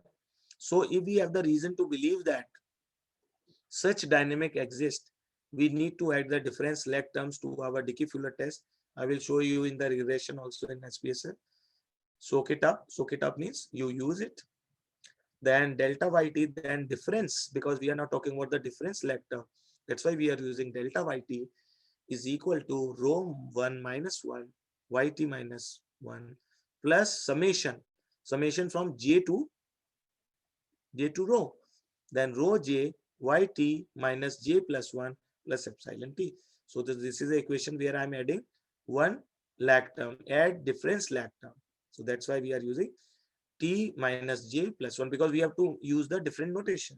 So j is equal to 2 to rho, and rho j again, then delta yt minus j plus 1 plus epsilon t.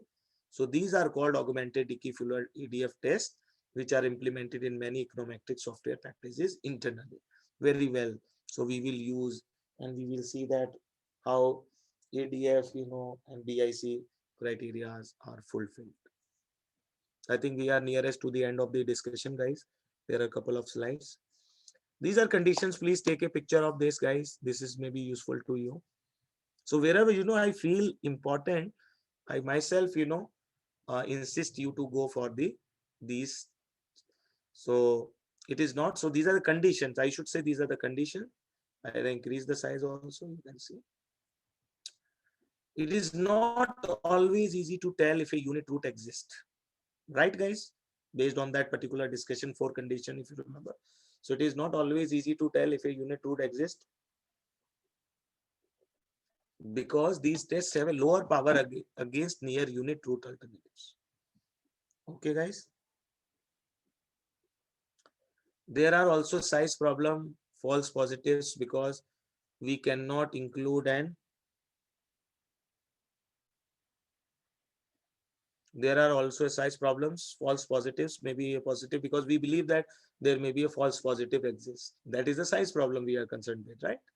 So because we cannot include an infinite number of augmentation in lakhs, and that might be called for the MA processes. Okay. ARMA. So MA processes, AR is covered, then MA, moving averages process. So there will be a role for theory and judgment. Many people have given different theory. You can go to ResearchGate, you will find some of the good theories are there over the ARMA model. So as well as the evaluation of these preferences of the model without a unit root test. So there is a one famous, person, researcher, Diebold. So you will find different papers also over the internet. So Diebold argues that there are probably good reasons not to impose a unit root, that is models and differences for forecasting one. And this presumption may not carry over to multivariate setting because of possible of spurious regression results. So this is people presume that. So these are the guys condition. Without these condition, you can't come out from the unit root challenges. So that's why my previous discussion is different from this one. So now I'm talking about the differences, which are the challenges, power root test, unit root, when to use IAR, when to use MA, in under under what condition we are concerned with these conditions. And once we are familiar with these conditions, we can take the judgment. Even you can open these, I will share the handouts with you. You can open these, conditions and make use of all these things. Okay. You can look at, because researchers are not supposed to remember all these things, but we should know important, conditions, preconditions like this. But if there are too many, there are software. That's why, people have made these softwares. If we could have do these exercise manually, how much time will consume? And there is a definitely possibility of errors, right? These days, many people are talking about Six Sigma, quality parameters. I teach this semester to my students total quality management. So there we are talking about, there are, six Sigma rule, quality, topest, people, major companies people are using. So same case also here applies that until unless we will not come out from these unit root challenges, MARA challenges, it is very difficult to talk about the quality results, total quality results in research. So I'm done with this unit root challenges. Now let's talk about the chart which I was talking about, power. Okay, yesterday. So yesterday I promised you I will show you tomorrow. So now we are at that stage. So power may be defined the probability of correctly rejecting the null hypothesis. You can take the picture also. So based on this judgment, you can select the judgment of your hypothesis, or whether the null hypothesis, and decision whether it is reject or okay. Okay, guys. So it is the probability of rejecting the null hypothesis, giving that null is incorrect. So the truth of null is this: true, not true. Decisions are reject null hypothesis and do not reject the null hypothesis. Right? So true, not true, type 1, type. So diagonally type 1 and type 2 error are there. So how to remember this chart?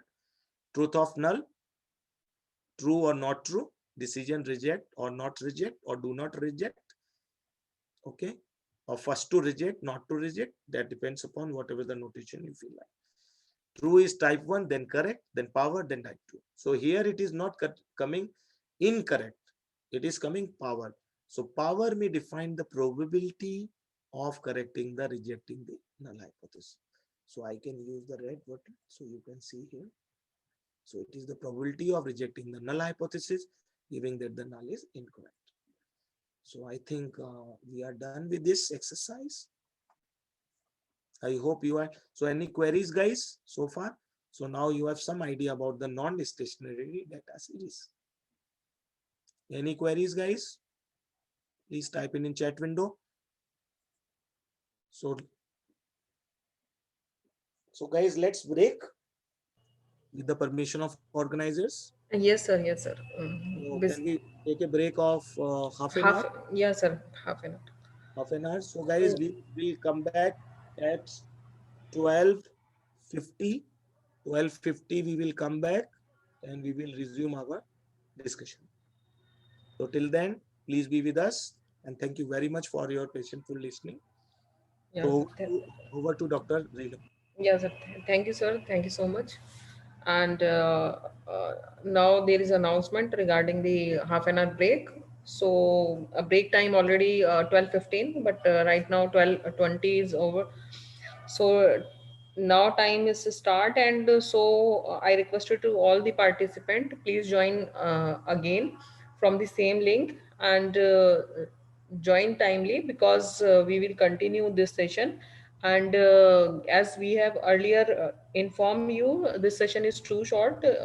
This session will be and 2:30, so you can take a rest.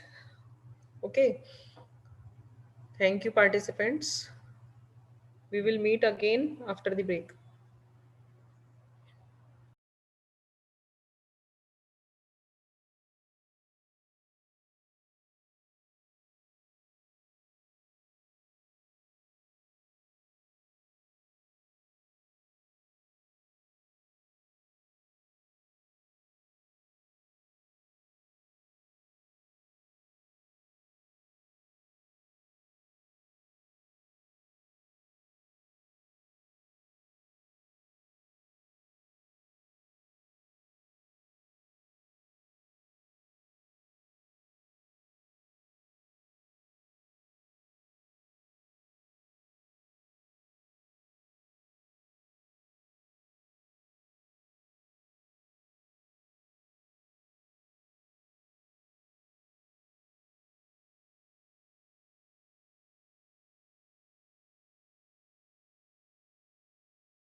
So welcome again, Professor Rudra. Shall we start or waiting for some time?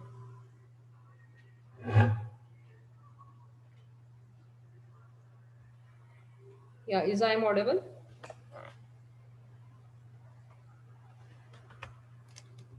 Yes, you are audible. Okay, sir. Sir, shall we start or waiting for this some time? Yeah, just wait for another minute. Okay, sir. Let the other people join. All have joined? Near about. Yes, okay, let's wait for another minute. Okay, sir. Fine, sir.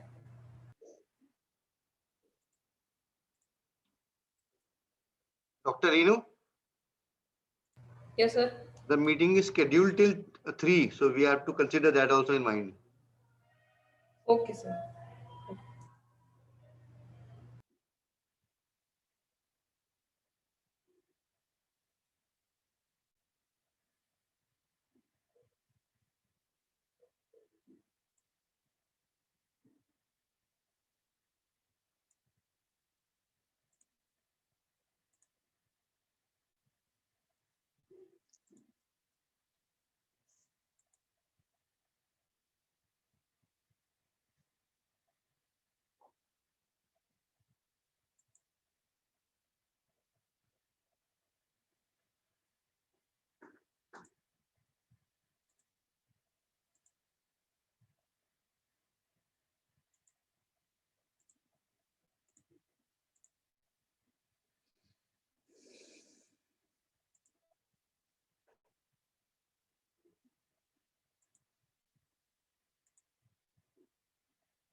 Guys,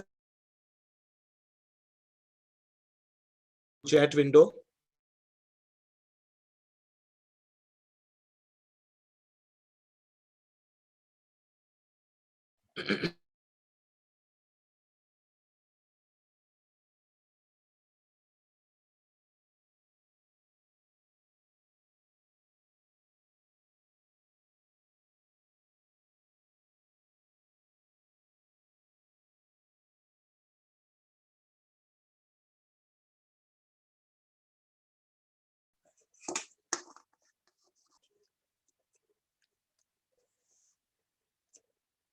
You can download. I hope you have joined late, or should I resend? No problem.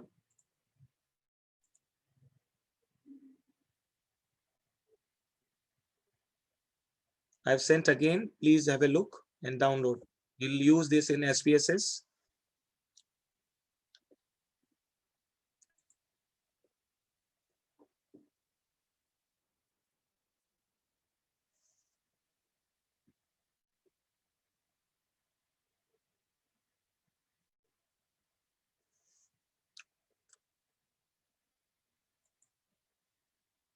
Let's start our discussion, guys. I'm sharing the screen.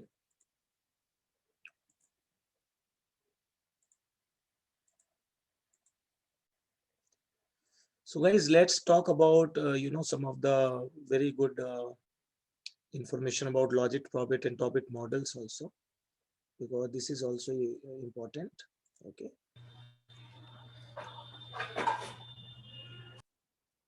So this is also related to the, some of the modeling, and then we are going to discuss what I'm just giving you as much as information as I can with this stipulated time of this event. So guys, this is one of the very important logic probit models are very much important in used in regression, in finance, in econometrics. So ultimately, everything is based on the regression, right? So logic models are used to discrete outcome modeling basically. This is used for discrete outcome modeling. This can be for binary outcomes like 0 and 1. We know the binary outcome for 3 or more outcomes also, which is also known as multinomial logit. Okay. And the logit model operates under the logit distribution, which is also known as Gumbel distribution.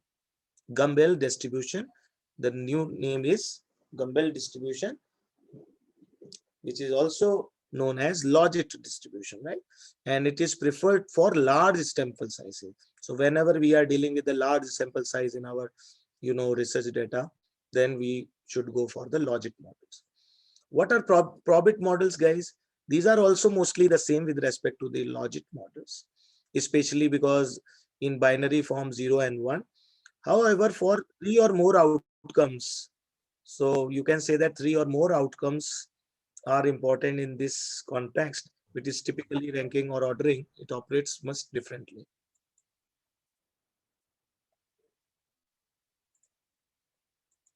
Okay, guys. So I hope this is clear to you that probit models are mostly the same as logit models because they can also be the binary outcomes of 0 and 1. So in this context, it is typically ranking or ordering basically. And it operates much differently, and it uses a single regression equation. So it uses a single regression equation in which, please mute, organizers, please mute the participants. So it uses a single regression equation, guys, and in which the inferences from the marginal effects can only be made on the extreme side, that is upper and lower rankings, with an certainty. With any certainty, it is possible. I can elaborate also in this future too. Right? And Tobit models are entirely different.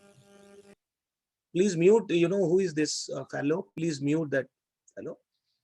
So Tobit models are entirely different, guys. It has nothing to do with the binary. So you can see logit and probit models are dealing with the binary numbers forms 0 and 1, but not Tobit model. Tobit models are completely different, and it has nothing to do with the binary or discrete outcomes. Tobit models are a form of linear regression. Tobit models are form of linear regression. Yesterday I told you that there are certain categories also of linear regression. So now we are dealing with one of the very important aspect, Tobit models.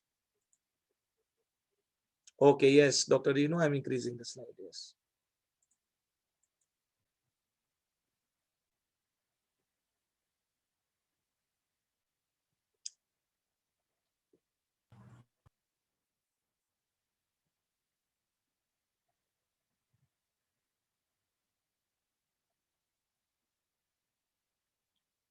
Actually, it creates problem. I don't know. It is not popping up.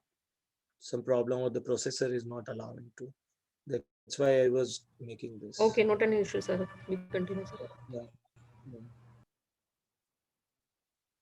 Because if I'll restart it, my laptop will go for the updates. So that's why I'm stopping my laptop Okay, not fine, to sir, update. fine, sir. Okay. Let me. Yeah, now it is coming. Let's see if it is come. It is okay.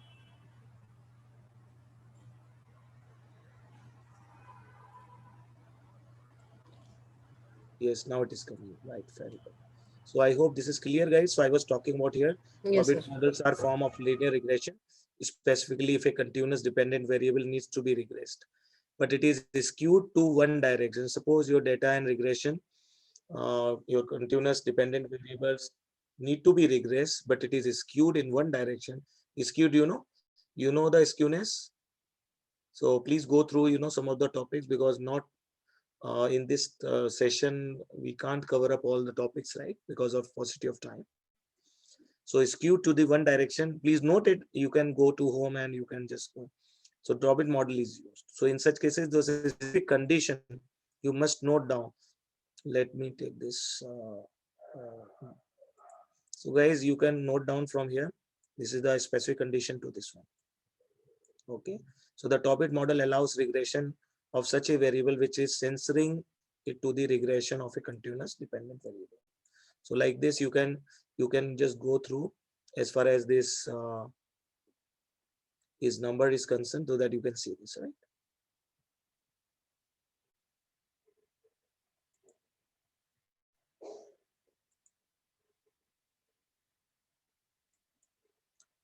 it allows the analyst to specify a lower. So lower and upper, you can see just it is a lower, another it is upper, you can see this. So these are the upper and lower threshold to censor the regression at while maintaining the needed for the linear regression. Okay. So these are the some specific condition. So if you go to this topic model as a whole, then this is, so you only one condition you have to remember, guys. Topic models are not nothing to do with the binary discrete outcomes, means not 0 and 1, but probit models do have, logic models do have, right? So we can say this is really important.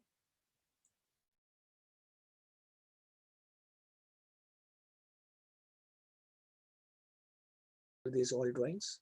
Now let's move to the next one.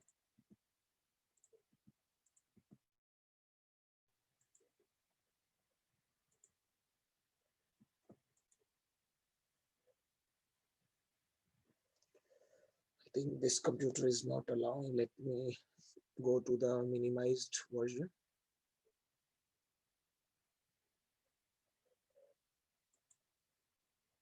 Just give me a couple of seconds, guys, because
just guys give me a couple of seconds.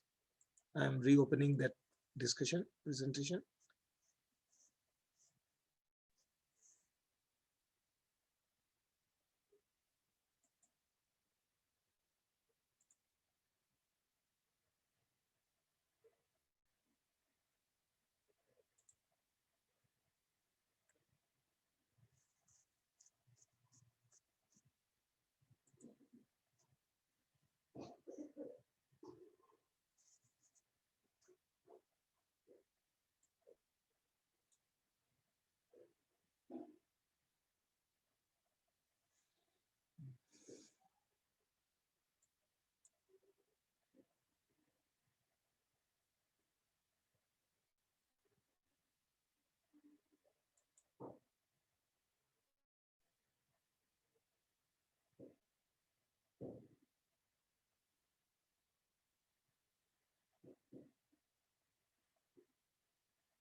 Yes, now it is.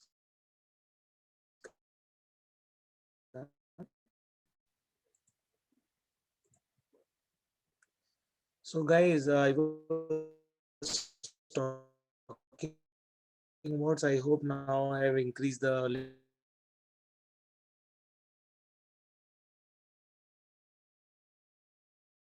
you something you have some familiarity. through this discussion another half an hour, then we'll do some exercise. Okay. So linear probability. So we were talking about, so I think you have understood logit models and probability models are dealing with the especially binary form 0 and 1, but not the Tobit model. This is entirely different and it has nothing to do with the binary and discrete outcome. Tobit models are form of linear regression. So please remember, specifically if a continuous dependent variable need to be regressed, but it is skewed to the one direction, right? So this is one of the conditions. These three models are used in when regression model has binary responses. Okay, whenever binary responses or variables are there, then the dependent variable is dichotomous event. Logit models follows the logistic distribution, while probit models follows the log normal distribution. Please remember, guys, here this is the log distribution, and another is logistic distribution. Okay. So logit models follow logistic distribution, while probit models follow the log normal distribution. The tails of logistic distributions are fatter than the log normal distribution. So fatter means the bigger one, right? And logistic distribution is widely applied in the analyzing the behavior of stocks. Okay, these behavior of stock returns can be captured or analyzed. Then logistic distribution is widely applied. And what is this logistic distribution? Is nothing but a logit model, right? Utility theory or rational choice perspective on human behavior provides also theoretical aspects for probit theory. For more information, you can go to any book reference. So one of the basic econometrics by Gujarati, one of the book is available. If you do not have it, you can request me through email. I will provide to you. I'll share on the drive and then you can download, right? The other aspect is guide wherever logit models are quite popular, and when we will go for logistic distribution and log normal distribution, these models are normally used in double hurdle models also, where they are considered in the first hurdle, that is adoption model, which is known as dichotomous dependent variable. Please note down adoption model, in bracket you write dichotomous dependent variable, and Tobit is used in the second hurdle in this case, as far as the case is concerned.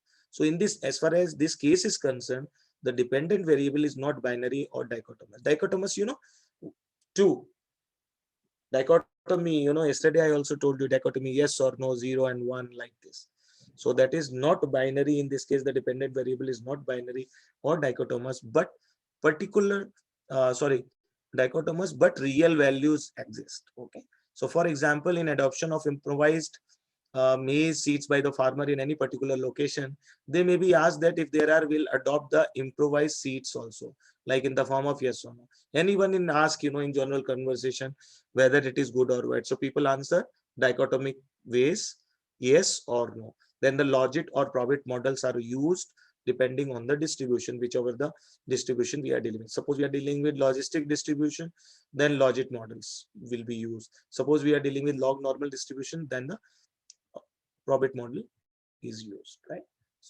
So this is the first hurdle, guys. If yes, then how much will they pay for this seed in particular amount of money? Suppose that the case may be like farmers. Here we are giving the example in adoption of improvised maize seed by the farmer in a particular location market. So they may ask that if they will be adopt the improved seed or not, right? So that is the case here applied.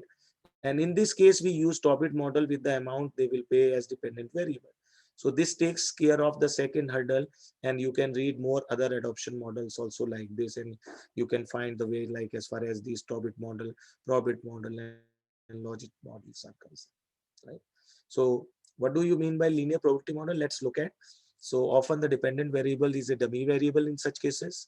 For example, suppose you would like to find the determinants of labor force participation. So in that case, the dependent variable is 1 if the person is working. And working in bracket, you should write and clear cut, mark participate in the labor force.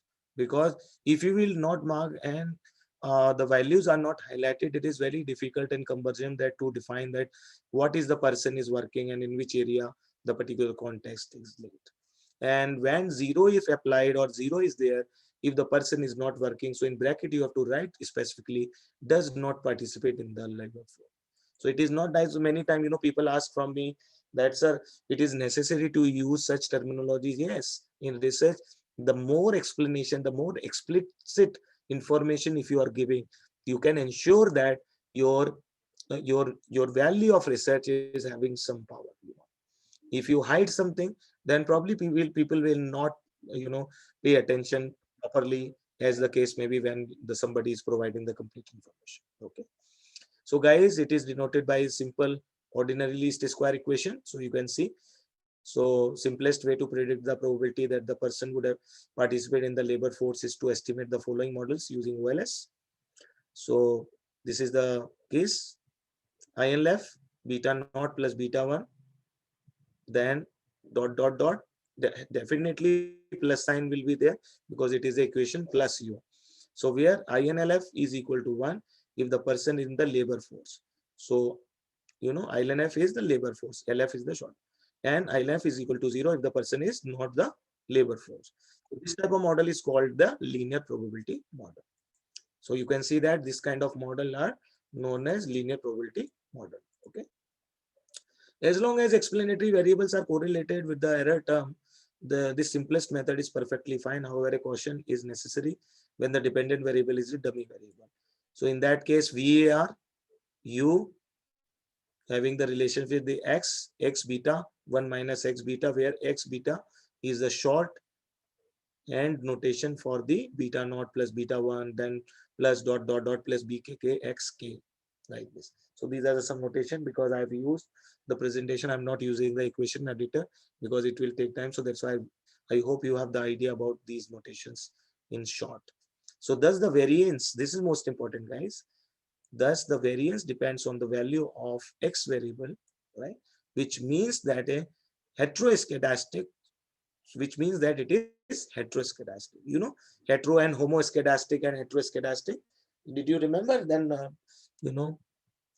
pre-let's session we were talking about heteroscedasticity and other is homoscedasticity, right? So hetero means different. The data is scattered. Scatter plot is different. Different. So that is the point behind here.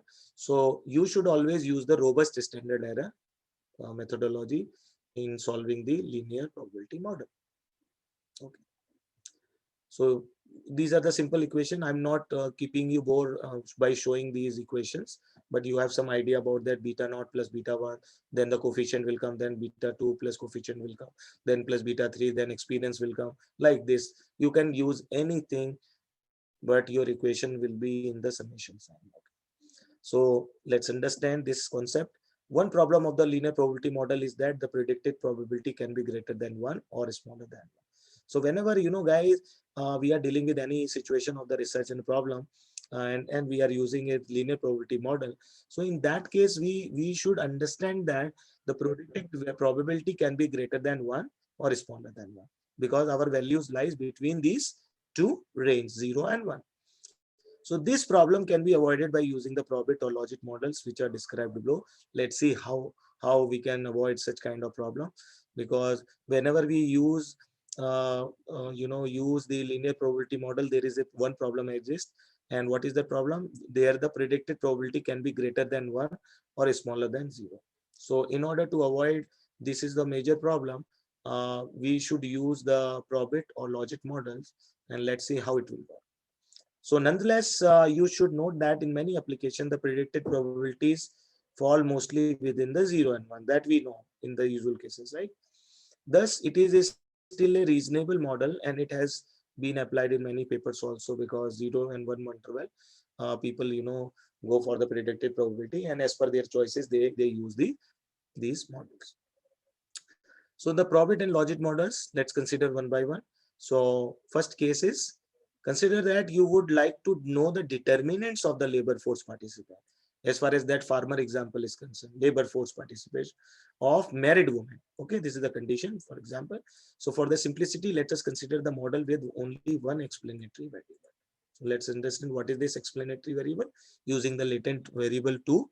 So in probit and logic model, because we know that probit and logic models use with this binary parameters, right? So we assume that there is an unobserved variable which is called an unobserved, we also call it a latent variable. It is denoted by y star, that depends on x. So colon is y star is equal to, what is the equation now comes? y star is equal to beta naught plus beta 1x plus u. U, what is u? Can anyone type in the chat window? What is u here? I may ask certain questions in between. Okay.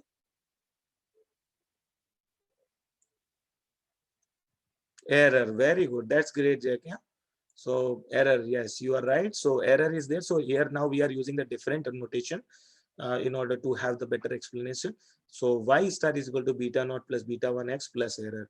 Error could be defined by epsilon, definitely, majorly, but we are free to choose any other notation also. Only we have to define it. If we are defining it, we can use any variable to explain the concept, right? So here you can consider, guys, y star as a utility of the participating in the labor force, and we do not observe y star. So only we observe the actual labor force, but here we are considering the unobserved variable, which is latent variable, right? So in that case, y is equal to 0. That is the first case we consider. Y is equal to 0 if person is not working, and if person is working, then we consider y is equal to 1. It is as simple as that. In order to define my y star, so we have to remember this equation only, y star. So let me put this way. Let me clear this much more clear. Yes, now it is clear. So y star is equal to beta naught plus beta 1x. So x I can go for the subscripts also, so that you can have idea this. So now here is beta 1x, beta naught also. It required a lot of time otherwise. So now I think equation is clear. I can keep a bold also. So now you can see beta naught plus beta 1x plus u. Okay, guys, these are the conditions also, preconditions. So y is equal to 0 when we use person is not working and person is working is 1. So then we assume the following thing. If y is equal to 0, the person is not working, then y star must have been negative. And if y1 is equal to person is working, then y must be positive. So you can see that if person is not working, then y must have be negative. And if y is equal to 1, the person is, so we assume that. So these are the assumptions. You can write here assumptions. Okay. So these are the assumptions also. And these assumptions can be written as in this way. So intuitive interpretation is the following. If the utility of from the participating in the labor force is negative, it means y star is equal to 0. The person will not work. But if the utility from participating in the labor force is positive, then the person will work. We can say that y star is equal to 1. So in the other way, once these assumptions are there, the assumption can also be written in this way. So I'm just showing you two aspects. You can write in this way also. I can cover up, or you can write in this way also. So both the things are correct, but logically people prefer these kind of thing. But suppose some people want to elaborate this information, so you can write in this way. So you should write like this, not the fully one. Intuitive interpretation is the following. Intuitive, it is not fixed yet, right? So that's why we are calling as intuitive. You know the synonyms? What is the synonym of intuitive, guys? Please write in chat window quickly, because we will solve some very wonderful problems on SPSS and Eviews quickly. Why we are calling intuitive interpretation? Why we are not calling interpretation? This is a mock quiz for all of you. How many people are on the call? Let me check. 29. Very less people are, joining. I don't know whether after the lunch time they are feeling tired.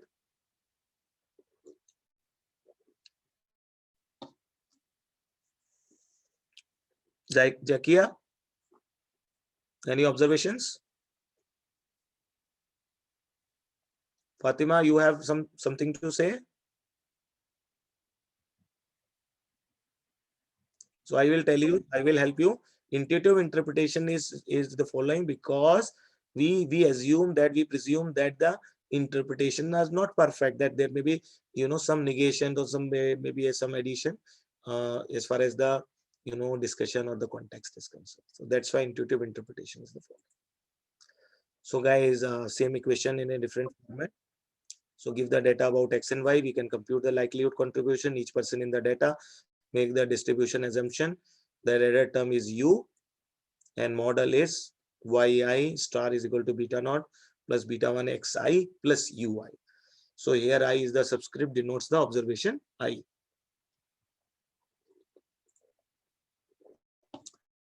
So when we assume that UI follows the standard normal distribution, normal with the mean 0 and variance 1, the model is called the probit model. And when we assume that U follows the U, please do not use the chat letter here, U. Here U is the error. Okay. So don't be confused like YOU or U. So follows the logistic distribution, the model is called as logic model. Likewise, here you can see some of the likelihood functions with the help of example. So models are this same model, beta naught plus beta 1 xi plus ui. Suppose that you have the following data. We assume that n is 0 and 1, id is yx 1 2 3 4 6 9. So this is the data, some small data is given. So now we're using the example of probit. So how it will look like? So you can see here, guys. So take the second observation and as example when y is equal to 0, because we know that y is equal to 0 for this observation. So it is definitely, we know that y star is less than 0.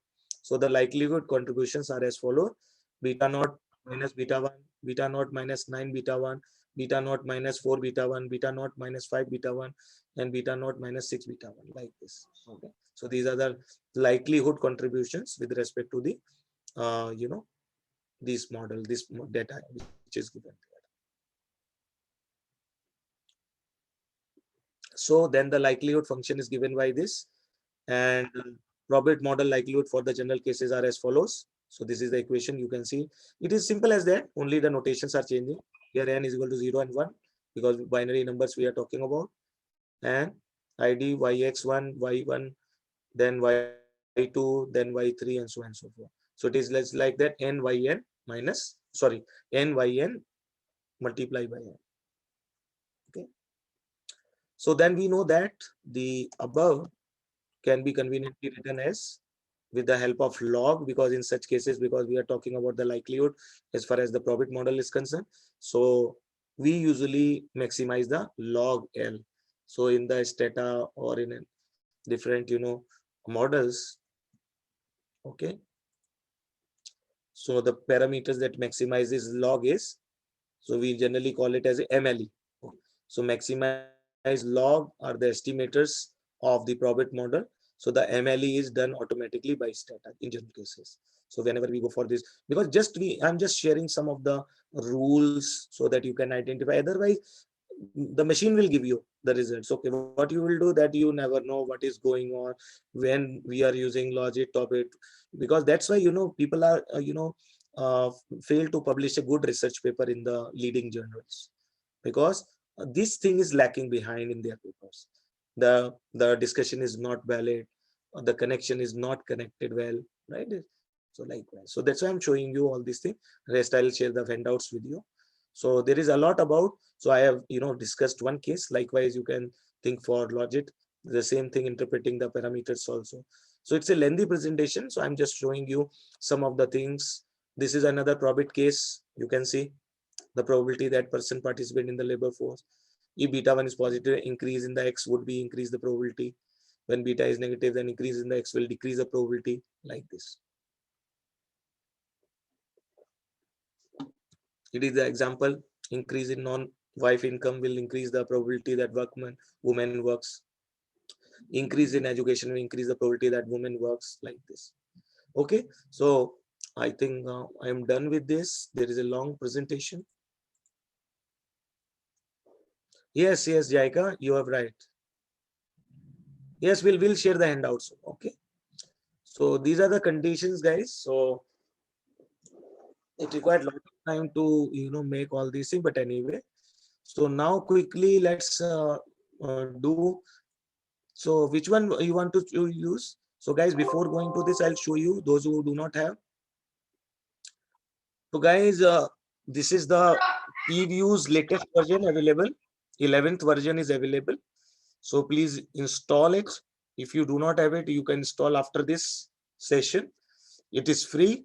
So once you go and download this Eviews 11 version, you have been asked to fill these queries. Once you fill these queries, these required fields like your name, number, email, your university, your title, whatever the title belongs to, then you have to submit, then request serial number. So this serial number will come to your email, guys, whichever the email you are entering here at this stage. Okay. So this is as simple as that. So I'm not showing, but still it's my duty to share these websites with you along with this. So I'm sending the link to you across this discussion, and please save this for future use. Please save this chat also. So this is the guys link for the Eviews. Suppose you are interested to solve this problem. So once you have installed this, your Eviews like this. Okay. So Eviews always have this. So you have these, Eviews work file and not work file, from work file and Excel also. So I will show you one demonstration. So I am creating this. I'm simply closing it actually. I can easily go to here, then new work file, database and all. Suppose I want to open the work file. So Eviews work file or some other database program text file like this. We can see this. Okay. So new work file. If I'll open this one, then different, work file creation, options will come.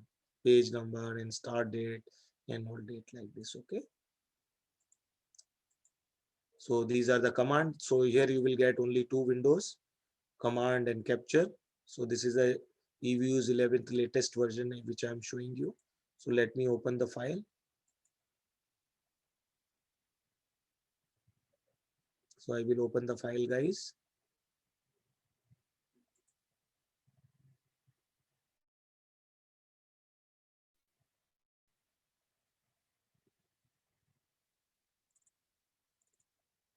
So here I have to change this option, Excel.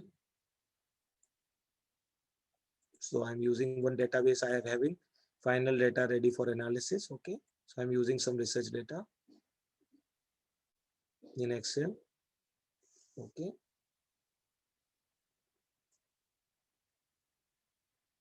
It will take time depending upon your data. So guys, here you can see cell range is coming, sheet 1, only sheet 1 is there. Company name is coming, sectors are also coming. Likewise, those, so you can see your data here also. It is a preview kind of thing. In Eviews, you can see here. Okay. Then next, then you will see here the name and all, whatever the name, manufacturing, same preview is also attached here. Okay. Then here you can see like this. Okay, guys. So you can see your all your variables.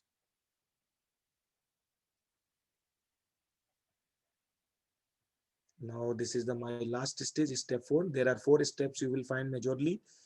So basic structure, unstructured or undated, whatever. So here I'm not using the date and all, but we will see. Okay. Then finish.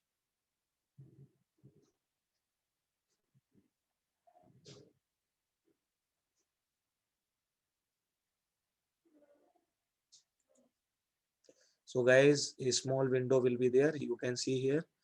This is the small window. Let me increase the size here. So here you will find all these ROA, ROE. So this is one of the database, guys. I will show you the database also if it is in front of me. Here you can see I have the companies. I have the sector, different sector like manufacturing, telecom. These are the company names. These are the ratios, different ratios, captured on different statements. You can see this is the data. And I'm interested to do some analysis based on profitability, return on equity, return on assets, price earning ratio, TDTA, TDT, LTDA, growth, size, and DI is the diversification index. DI is nothing but a, guys, diversification index. So this data I'm using, how many values are there that you can see. So 4 minus 48 is 44 values. Okay. 44 values are there. So this is the data I'm using for the Eviews analysis. So now here you can see also cross check here. Range is 44 observation like this. Okay, guys. So can anyone tell me what should be the next step? Those who are familiar, let me check. Type in chat window.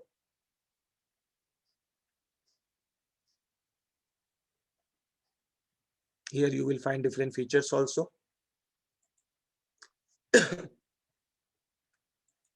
These are the different, current pages, current size, append, current different. These are the objects. Different objects are there. New object, generate series, fetch from this, manage link and formula. So this is a very good software, but a small window. I generally we panic with this small window. Here you can see 80 beta is CC is the constant company name, DI growth, LDT, APE, profit ratio, and all these things. Right?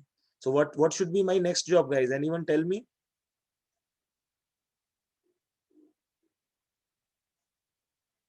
Yes, guys. Please type in chat window because I want to engage you quickly.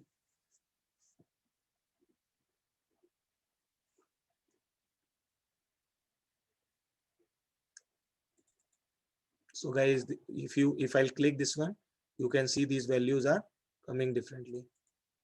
Like these are DI is this. You can cross check also simultaneously, right? So then you can save this file also if you want to import and export whatever. Nobody is responding. I am not happy with your response. Nobody is responding in the chat window. Are you with me, guys, or not? Write in yes or no. No idea about Eviews. Okay, Jakia. So no problem. So I think I hope till this stage the things are clear to you. So views are here. Okay, Fatima, very good. So here all the options are there. This is the main problem with this software is it gives a very small window. It is not like as compared to, you can see the full window is like this. If I'll make it full also, still this is the same window, you can see, right? Command window I can easily capture like this. Okay. So now different tools are there, different objectives are there. So let's take one by one. Okay.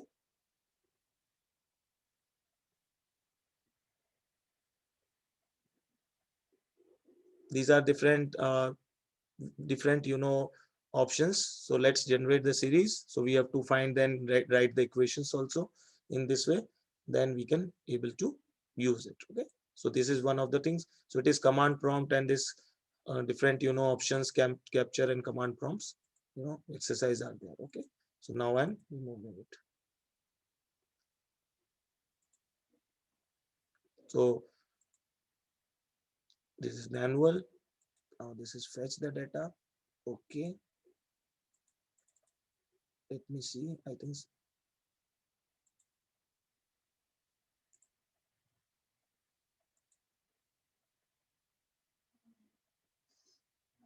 let me browse the formula. I think some.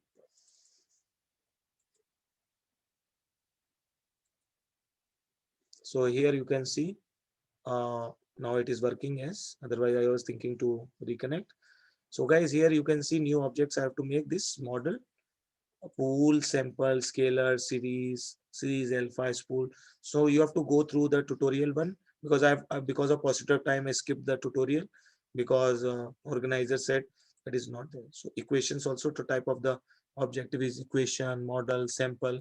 So I can use the sample also like this one. Okay. So in this way, we should use different parameters as far as this is concerned. Okay. Manage the links also like this in the formula. Here you can see different formulas, relink also. So these are some of the different software, but it is not user friendly as the SPSS would be. Okay. Like this. This is the enter the equation to mention these equations like this. So we can usually link this way. Okay. This is a residual also. So please check all these things. So I hope you are getting this thing, because many people, they are new to this. These are objects, view. What is PROC? Any idea? Do you have any idea what is PROC? So you should be familiar about this. So I'm planning to give you some idea on because Jakia said ki, sir, I'm not getting. Okay, so let me see one of my discussion. Let me see this. Sorry, here it is. Eviews.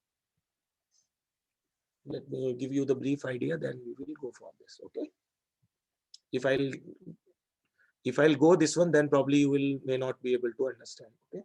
So this is a brief presentation quickly within 2 minutes, 2-3 minutes. Okay.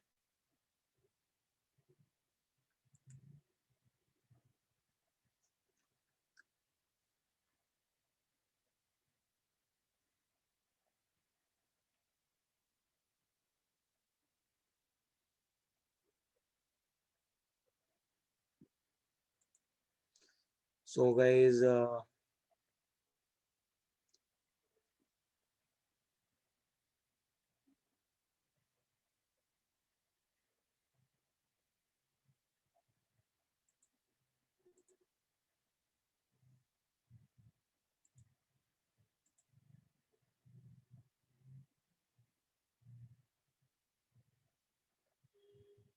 okay, Fatima, no problem.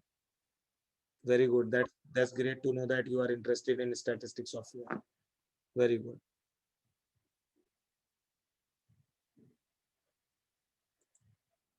Meanwhile, you can download also if you want to practice with along with me.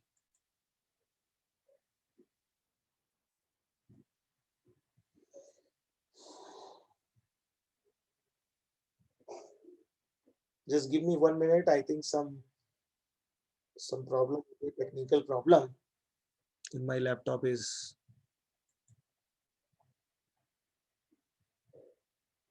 Yeah, now it is coming. Yeah.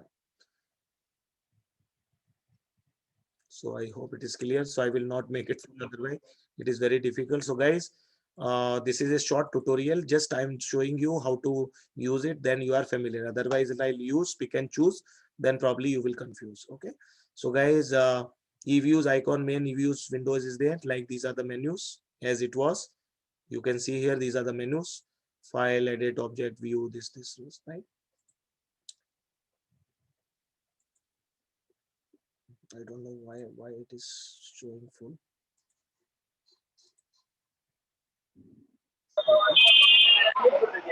Please mute the mic. Please mute the mic.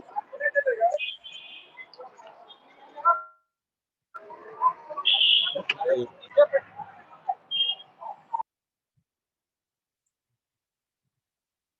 So you can read out here also, guys. Command window is immediately below the title bar. You can execute the command either by clicking the command button or typing equivalent command into the command window. So that is the first step, guys, in order to have the Eviews. Okay. The second point is, I think some problem with this Microsoft presentation. Let me close this. Because sometimes, guys, technology is also cumbersome, it's very difficult.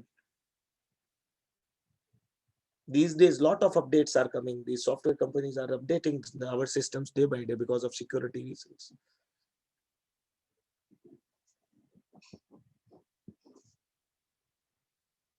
In this case, nobody can help, unless we want to restart the machine and going further. So my apologies because of this inconvenience, guys. Okay. Now the second is status line work area. So between the command window and the status line where the results of operation will be displayed like this. So open Eviews window 2, that you will find this. Then create a work file. As I've already mentioned, create the work file, go for the file menu, go to the new, or you can browse the file from your stored data, whatever the stored data you have it. Okay. So likewise, so C is the constant where UVU saves the intercept of the regression, and RESID is the residual where UVU saves the residual of the last regression. So that is this.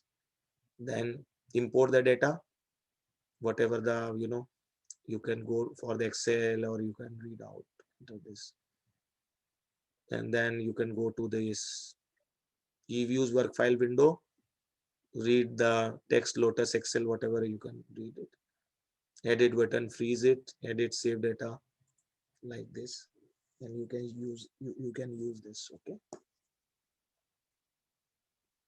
So you can just read out. I'm holding some for time being for these slides, guys. Okay.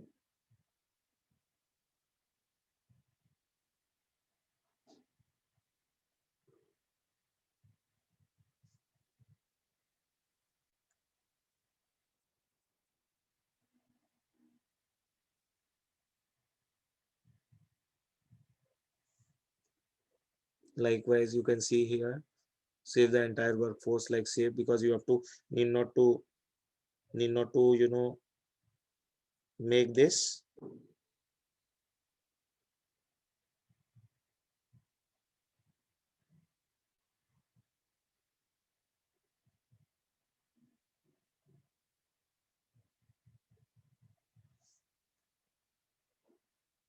Like this. Okay, view data like this. These are just I'm showing you so that you have some fair idea about generate new variables, run simple regression, go to Eviews, click quick, then estimate equation and tentatively find this. So in this case, we can go to the, okay,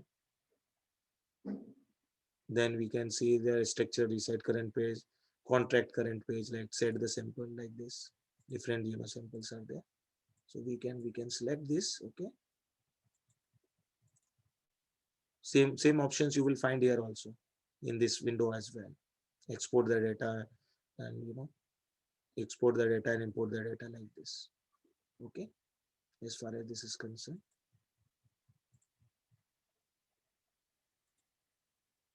So you can note down some of these points which we will use.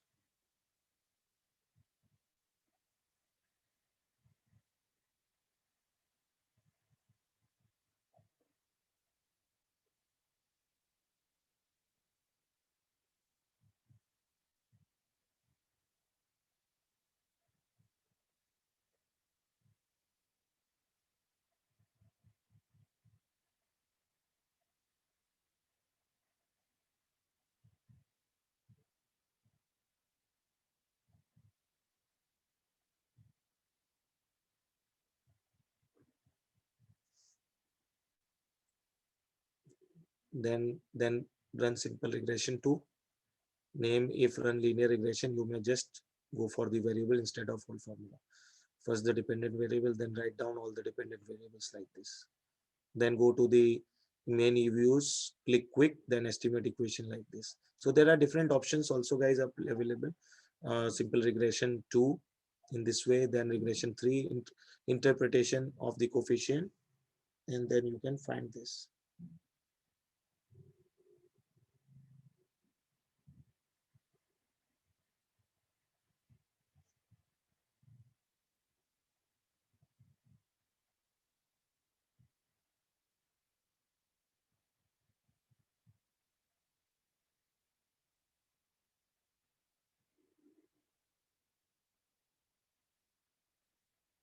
Okay, guys, I hope you have some fair idea.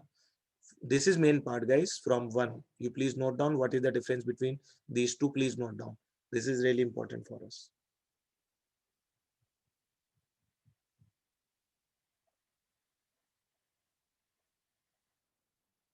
Okay.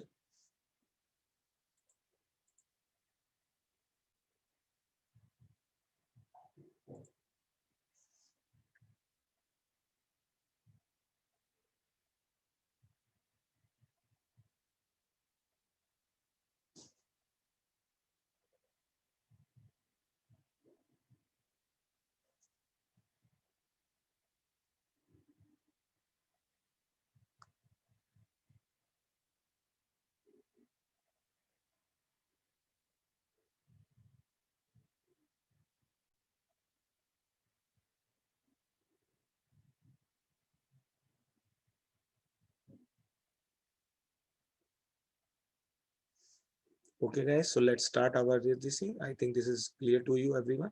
So let's come back to the analysis. So suppose I'm interested to make the connection. So I'm considering whichever the variable I'm interested to establish the relationship. Suppose growth, then profitability, then size, then suppose STTP. Okay, then I've selected, guys. So we have to select these variables, then go to the open, then go to the as a group, as equation factor var, whatever option. So guys, these options will come once you select this. So that's why I was asking initially how to go about what is this thing. I think no one has mentioned in the chat window, but anyway, not a problem. So I'm interested for this growth LDTA.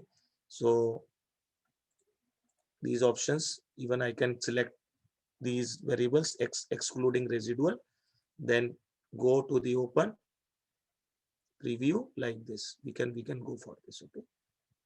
But I'm interested to establish profitability, growth, diversification index, ROE, then size, okay? Then I'm considering this, then open as a group, as a equation, as a factor. So we can say that. So now I'm considering as a equation. So guys, this is my equation, which has come profitability, growth, DI, and size. And here you can see which method I am interested. Let's say ARMA. And there are different methods also, which we were discussing in the morning. Like you can see here, LS is a simple least square, which will come by default. Then two-stage least square. Then generalized method of moments. Then LIML, limited information maximum likelihood, and K class. Okay, so these are some of the methods you can see here. All the things, censored data, we were talking about censored or truncated data, including top bit also. Just before I was mentioning including top bit. So this includes the top bit also, right? So likewise, so now I am showing you the, and these are the threshold regression, switching regression, auto regressive distributed lag models, ARDL. Okay, so this will come when you select these variable first, then go to open, then go for the groups or the equation. So I'm using this. Sample will show like this. So immediately with click of mouse, guys, the beautiful table is in front of me. So which are the guys dependent variable is profitability. Okay, then the method which we have used is least square. Date will come that today we are performing. How many samples are there, including observations are total or not. Variables are here, coefficients, standard error, T statistics, probability. So which probability is high, guys? You can see here, which is the lowest one, which is the highest one. So growth probability is high, 0.9672. DI is somewhat less, diversification index is somewhat less, 0.740. Then ROE is also very less. Then size is also somewhat less, 0.365.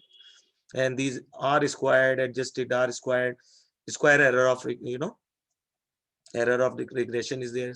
Some square residual is there, log likelihood is there, F its statistics is coming. So very small table will come. It is not coming just like SPSS. Okay, guys.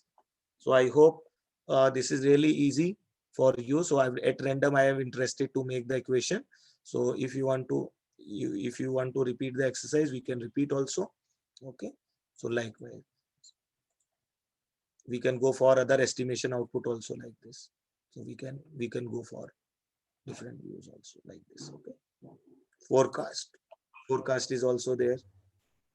Graph is forecast and actuals. So like guys, you can see this is the forecast of this, that particular data set.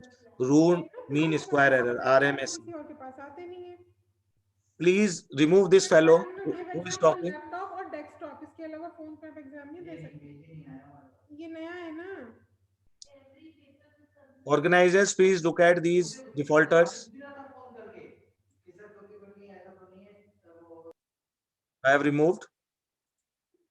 Okay, because people are not professional. They do not respect that others, how they are consuming the time and the discussion. They're still talking, just they have opened the call. They will never understand and learn these things in life. Okay. Anyway, so guys, come back to this, because these are the defaulters ones. I don't like such people. Okay. So you can see, guys, here it is a beautiful plot is there of that particular data, having these values on this side. You can see estimations are also there. Suppose I'm interested to go for the auto regressive conditional heteroscedasticity, ARCH.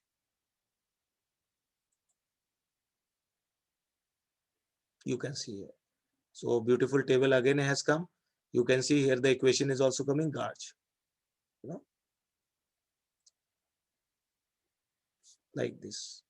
So any analysis, so until unless you are not familiar, variance equation is coming, coefficients are coming, and these criteria, Schwartz criteria, Hun Quinn criteria, AICTE information, AIC is there, SD dependent variable is there, like this.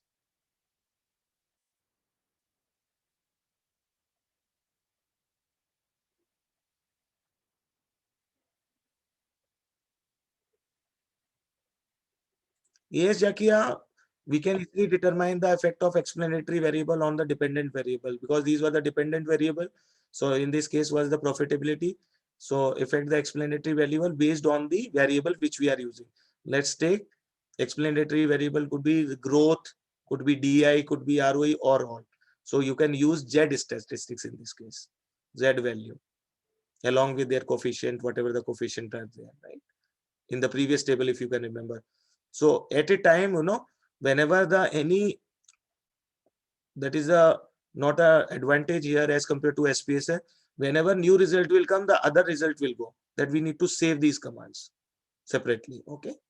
So that's why, and we have to go for the estimates because in regression we always go for the. So guys, this is my mean equation. You can see here profitability, growth, DI, ROE size, and I can change two also. Suppose I'm interested for standard deviation and variance or log VAR, then I can change this. Error distribution is normal Gaussian. Otherwise, I can go for students T. Remember or not? Yesterday we were talking about is generalized error GED, studentized, so student T. Then I will make this one. Then the new result will come.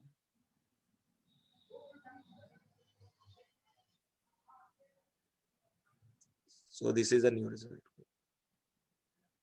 Now you see these values are changed. Z statistics changed. Coefficients are changed. Okay, guys. So likewise, you can generate. So it is very easy. Durbin Watson stat, log likelihood, all these things you will get it in very small table. So in this way, you can go and check all these things. So now without wasting much time, because we are running short of time. So let's go for SPSS.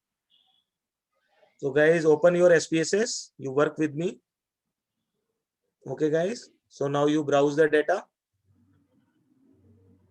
Now you browse the data, guys.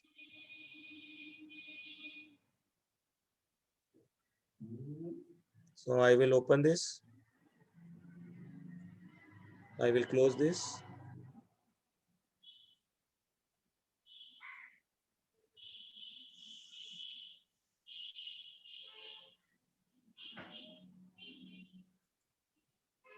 So this is the data which I have shared with you. So I will show you some of the very important exercise, that is ARIMA model. Okay.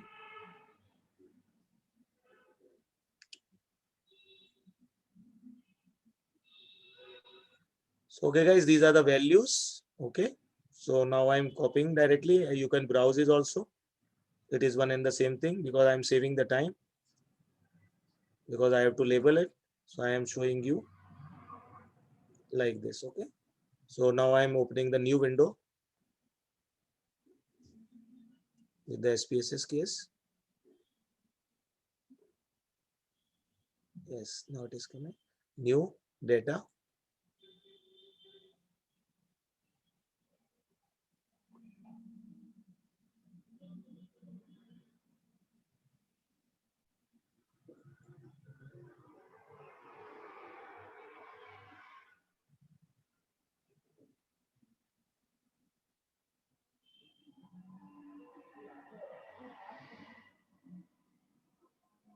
Some disturbance is coming. Please remove these fellow organizers.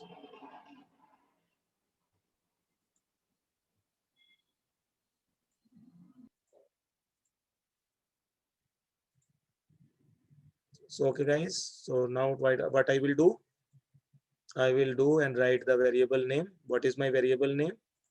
So this is the one of the electrical equipment sales, or you can say investment, what has been done.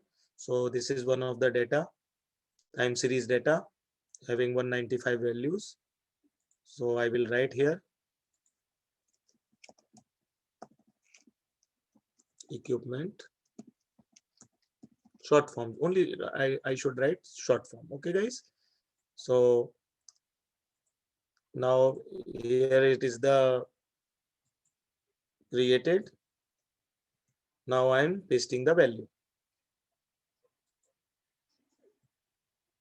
Okay, guys. So now my values are here. You can see. So having how many values, guys? Some are negatives. These are some negative values. Some are positive value. So it is one of the time series data of electrical equipment sales. Okay. So here you will find this. Okay. Here you can find this. So I should write here.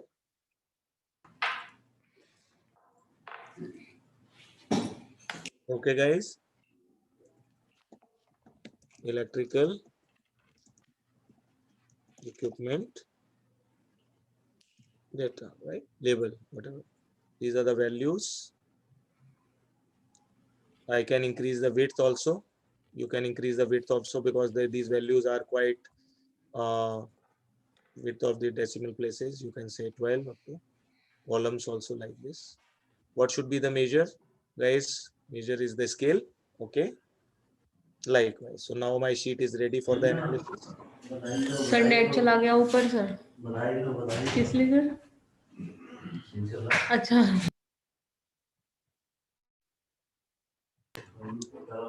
Please mute, guys. So guys, this is, I have entered the data. You can see. So now my data is entered and I am interested to see and go see the, and apply the autoregressive difference and moving average. So we will see how the modeling can be done. So it is a quite interesting exercise. We will see that and we will enjoy the discussion. So if you are not able to do this along with me, please note the steps which you can do at later point in time. Check your SPSS status here also. Yesterday I also told you if your SPSS processor is ready, it means everything is perfect. Now your data is perfect, your software is ready to analyze. Okay.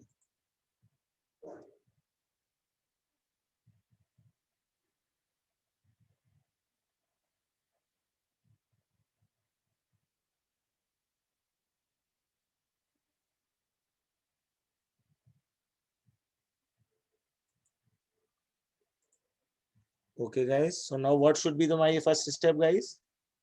So I'm interested to see this, So first I will go for the, these are the frequencies of electrical equipment. So I should write and I will give the date in this data. I will mention the time because time is not here. So what I will do here, I will go to data,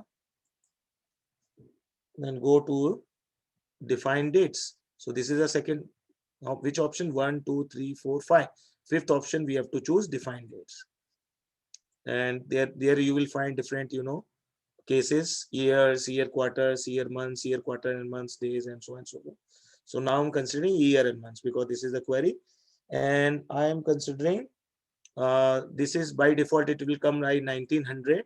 So what I am doing, I am just considering 1996. Okay. Not very old, not very latest one. So this is the periodicity at the higher level. And the month will be in the, again, 12 months. So year and months are there. So I have changed the year. Month is 1, likewise. So because I have to assign the time is not there. So it's our duty to talk about these defined dates. So my job is to mention the year and month. So once you click the defined dates, those who have missed out, please look at data, then go to define dates. Then once you click these define dates, you have to mention this. Okay. Then you have to mention the year also. Then okay. Press okay. So here you can see year, months, and dates would come as a 3 columns. So year has come 1996, 7, 98, 99, 2001 up to 2012. So you can see. So I have generated the year, month, and date with the same selection.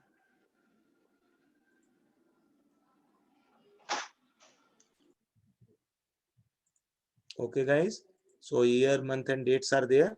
Now, so we have to select these defined because frequency of the data is month and year. Because we are now considering this particular data with respect to time, but time is not there.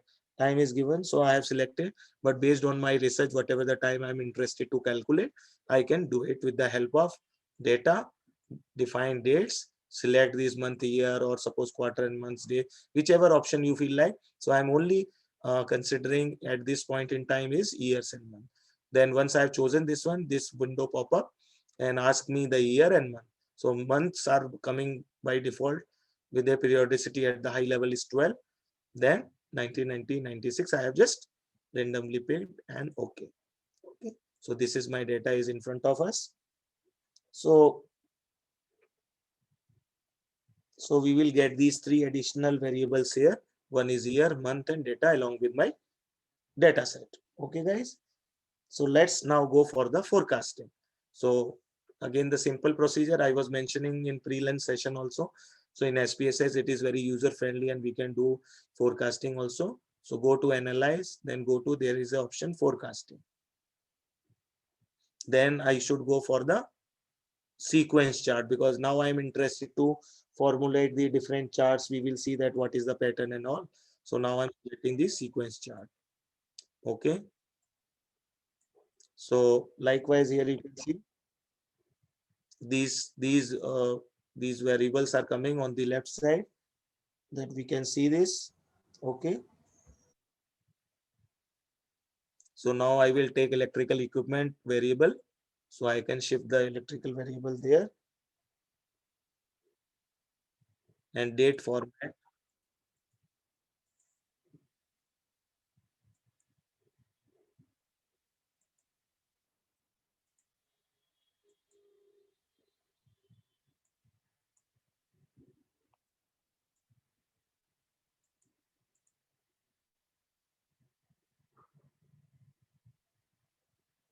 Now computer hangs, please pardon me. No. Because some problem is coming in my machine. I don't know what is happening. Anyway, let me redo it. This analyze, forecasting, sequence chart. Then there are different variables are there, guys. Okay. So I'm considering date here in timetable, then electrical equipment is variables. Okay. Like this. So I'm interested to find this. And then timelines are there, the formats are there. So I'm not interested in the timelines. So press continue. Then formats I'm not interested, then press continue. Okay, guys. So once I will click this one, then okay.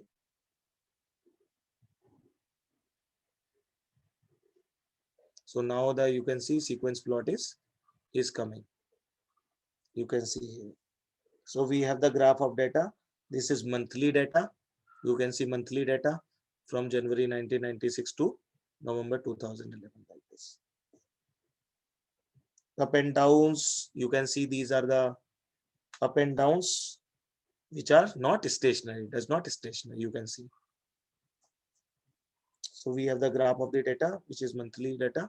So you can see this, these are the model description and these are the, series of sequence length, number of missing values and all. So like this electrical equipment data as far as this model is concerned. Okay.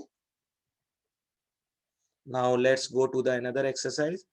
So because now we are doing modeling, so that's why we will see different features of these things. Okay. Now again we have to go to analyze, then go to the forecasting, then auto correlation. So after sequence chart, I'm interested to see their correlations also. So auto correlation. So I will find the three variables here: electrical equipment, that is the frequency. Okay, the year and the month. Okay. So I'm considering electrical in the variable side. Okay. Then we will see by default, we will get the display autocorrelation, then partial autocorrelation like this. And I'm not interested to go and transform because I will take this case later on, the difference which in pre-session I was mentioning. In autocorrelation, there is a difference of one where we are talking about the differences. Okay. And options, I'm not interested to disturb these options here.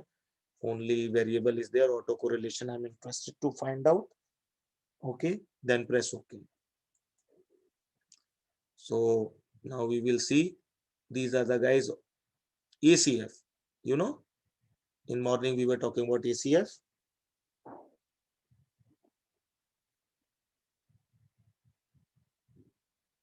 What is ACF, guys? Can you tell me what is ACF?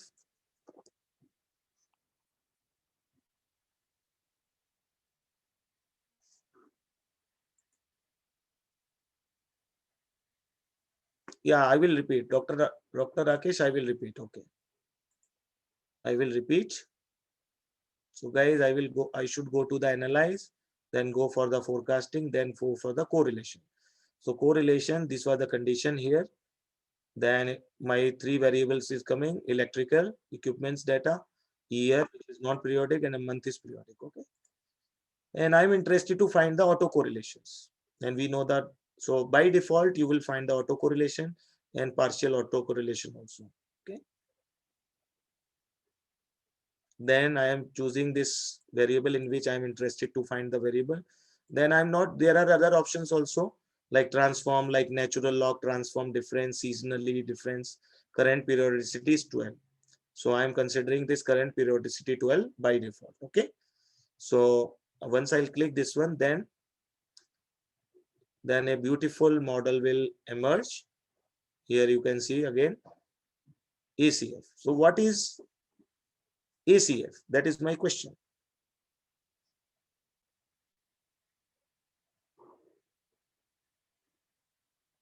Any idea? Please type in chat window quickly, because we all are running short of time.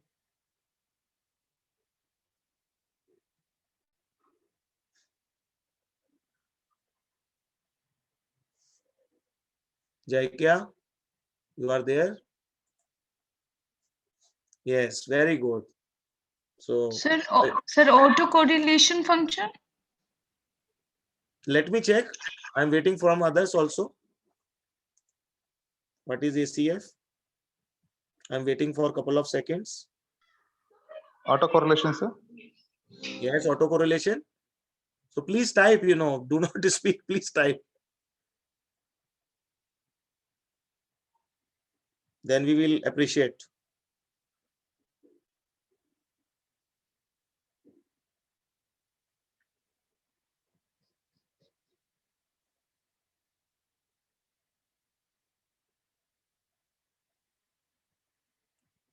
So Dr. Rakesh is right. Jakia is right. Very good.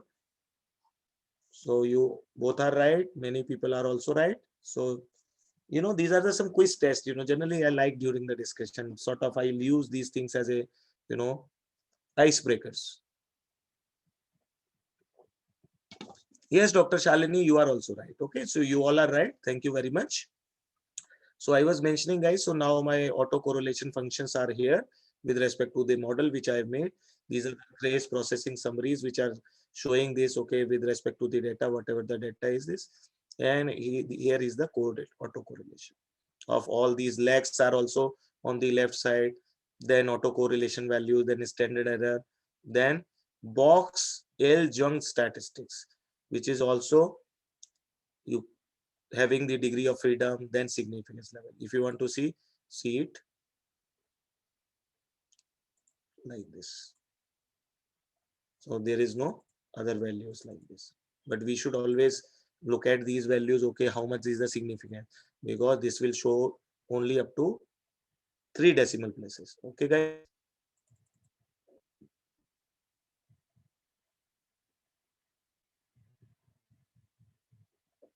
Now come down. So once the ACF is calculated, auto regression is done, auto correlation.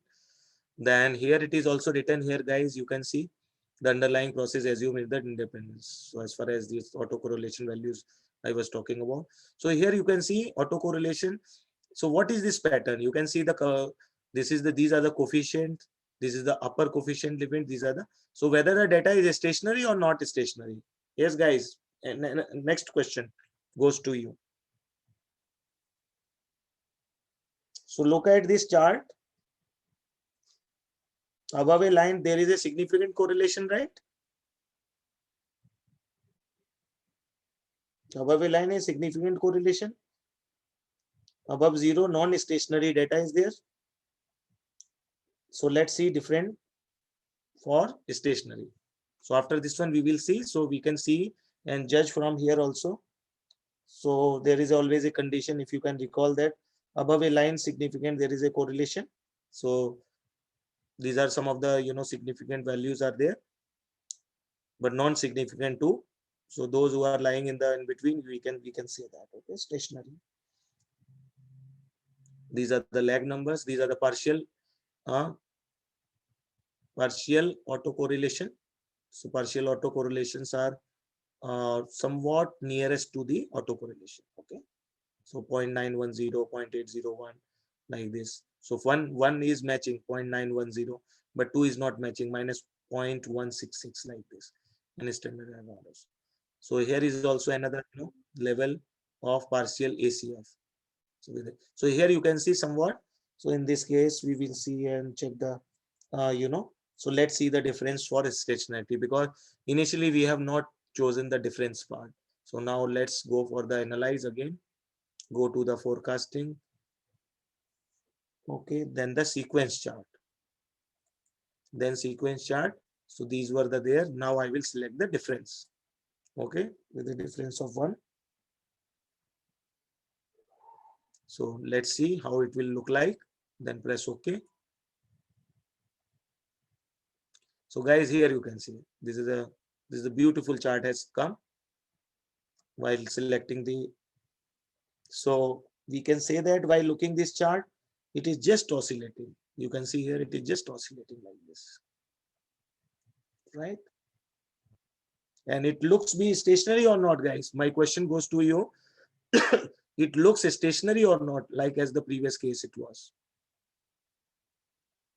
This was the case. I am showing you like this. Type in chat window. So this is stationary or non-stationary? Yes, Jakia, Letes, it is stationary. Very good. Dr. Shalini, thank you. Dr. Rakesh, yes. So now it look like stationary. So we can say that. So with the difference of in this, so we can say that in model description, non-seasonal differencing is 1 and seasonal differencing is 0, and others are same. So we can say that. So with a small change, we can see and make the, because our job is to go and check the sequence chart, which were and select the difference, and looks be a stationary. So now we have to repeat this process. Okay, guys, with autocorrelation, because now we have understood. Okay, now that is coming in the stationary. This particular thing is stationary. So now we will repeat this exercise once again with respect to the autocorrelation. Now analyze. Go to the forecasting. Then with autocorrelations. Then click difference, because we have not chosen so far a difference. Okay, so this is the 4th exercise. We are now doing it. So difference, if I am choosing this one, so we can say that I'm not using the natural log transformation like this, because I'm interested to see the stationarity and the difference between ACF and PACF like this. So just with a transformation using by difference, I can go for 2 differences, 3 differences depending on, but I'm not going for the 1. Then press OK. Rest display autocorrelation and partial autocorrelation will always there. Okay. Then OK. Press OK. You will get the with the ACF value. Then you can see now somewhat my ACF value is within the limits. So by clicking this difference, now you can see ACF and partial ACF. You can see this is ACF, partial ACF. You can see here. So now I can see that. So what are the possible models like in this case, Arima? So you can see here. So can anyone write what are the model possibilities while looking at ACF and ECF? There is not much difference here. Like So you can write the models, ARIMA model I'm looking for.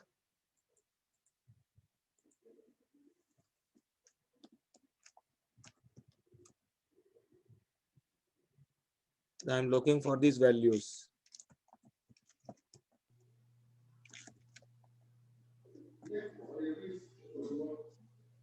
By looking at this one, I can judge something while using the partial ACF and ACF, this type,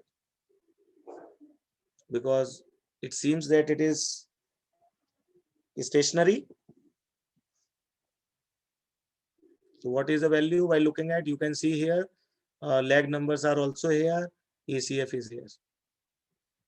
Okay, guys. So 3.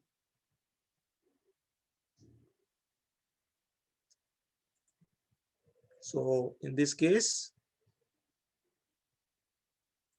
is another one is RIMA.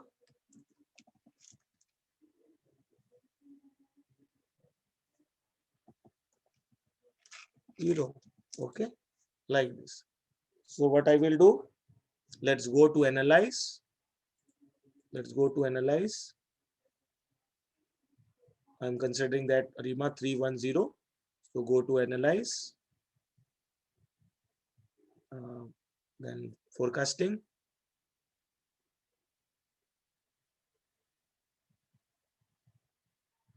Then create traditional models. Create models. So I will select this one, create models, because now I can capture this information. Yes. So now guys, you can see a big table has come. So this is the most important table, guys. So now I'm doing some modeling also with these. Possible models are. Okay. So what is my dependent variable, guys? Anyone? So like electrical equipment. Okay. This is my dependent variable. Okay. So create traditional models like models. So variables are this one. Then go to the method, which method I should use here. So you'll find different methods also. So I'm considering change to ARIMA, ARMI. So these are the models 000, which is coming here. Okay. Now I should go with this option criteria, and where I will use the values. So like 6, this is a non-seasonal data. So I'm using suppose 3, then 1, then 0. Okay. Okay, guys. So these are nothing but a PDQ model values, and you know what is PDQ? PDQ is nothing but a which is a non-seasonal data. So P is a autoregressive, D is a difference, then moving average is Q. So it is also written here also, you can see PDQ. Okay. Current periodicity is coming 12 because we have chosen this 12 months. According to months it is coming. And since we are dealing non-seasonal data, but non-seasonal data, we have to enter these values like this. Then press continue.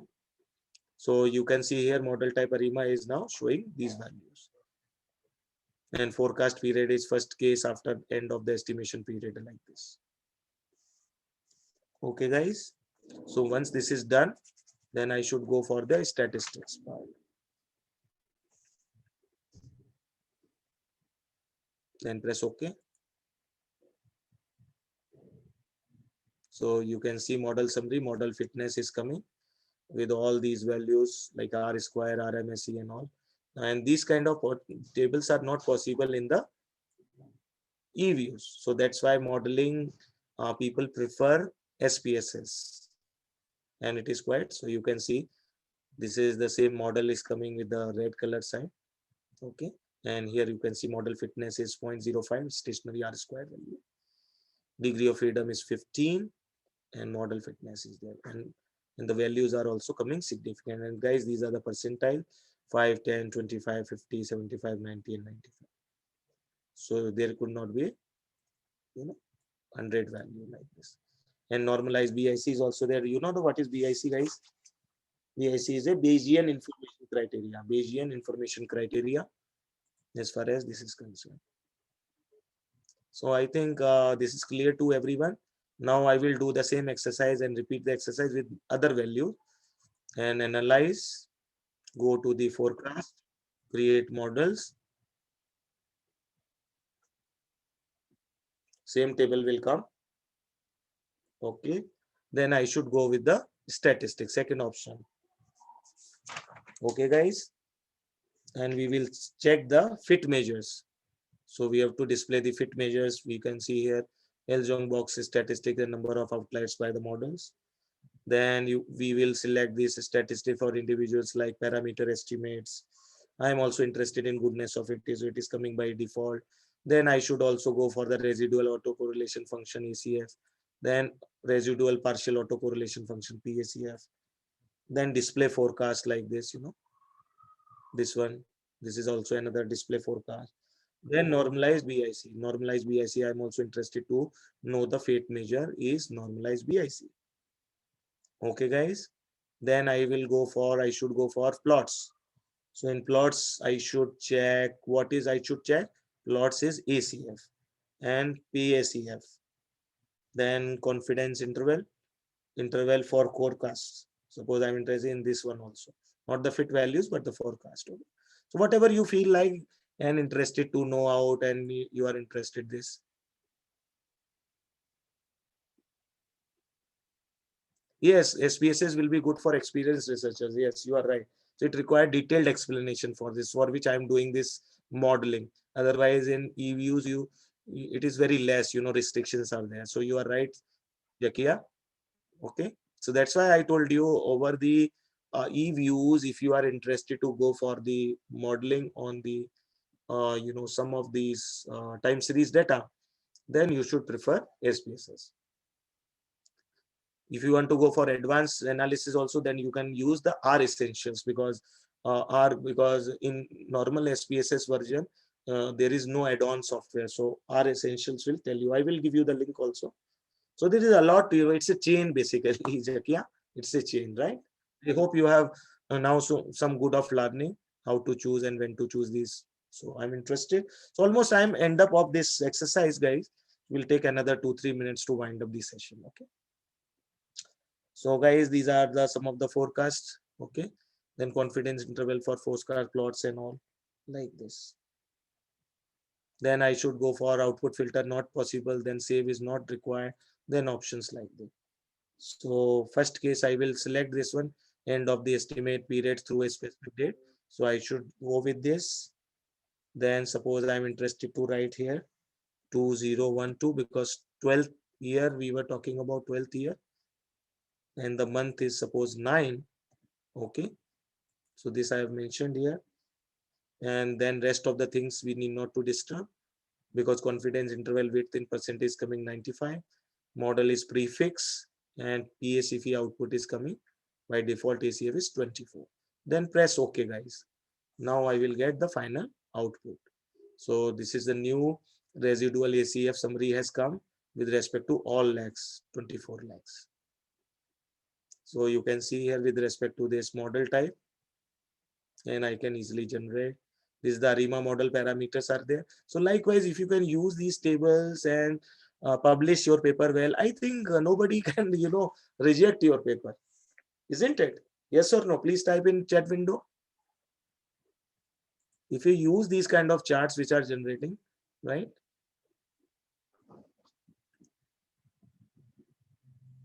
So we are all running short of time, guys. I think because I have also another meeting and I have planned this because organizers asked me to end up my session by 2:30. Okay. So we'll take up in separately. You can contact me, Jakia. We'll take some Zoom session for you separately on co-integration test. Okay. Right. So kindly go through with this. And these are the guys residual ACF. You can see here now somewhat it is coming residual PCF and all. So modeling, I can use these values. Please mute. Dr. Inu, please mute yourself. So yeah, we'll take another 2 minutes to wind up. Okay, I'm not taking much time. I know you have the meeting and I have also meeting too. Yes. So guys, you can see these are the very model fitness values are here. We can use it. And then residual ACF summary is in front of us. Then residual PACF summary is in front. Whatever we have selected in that thing is coming. And here you can see stationary R squared value is also less 0.015. And normalized BIC value is coming positive. You can see 48.201, somewhat better than before. Now the model is improved. So this is known as modeling. So that's why a little bit like this way we can increase the models parameters and we can make use of this. This is the forecast, guys, from April 2012 to September 2012.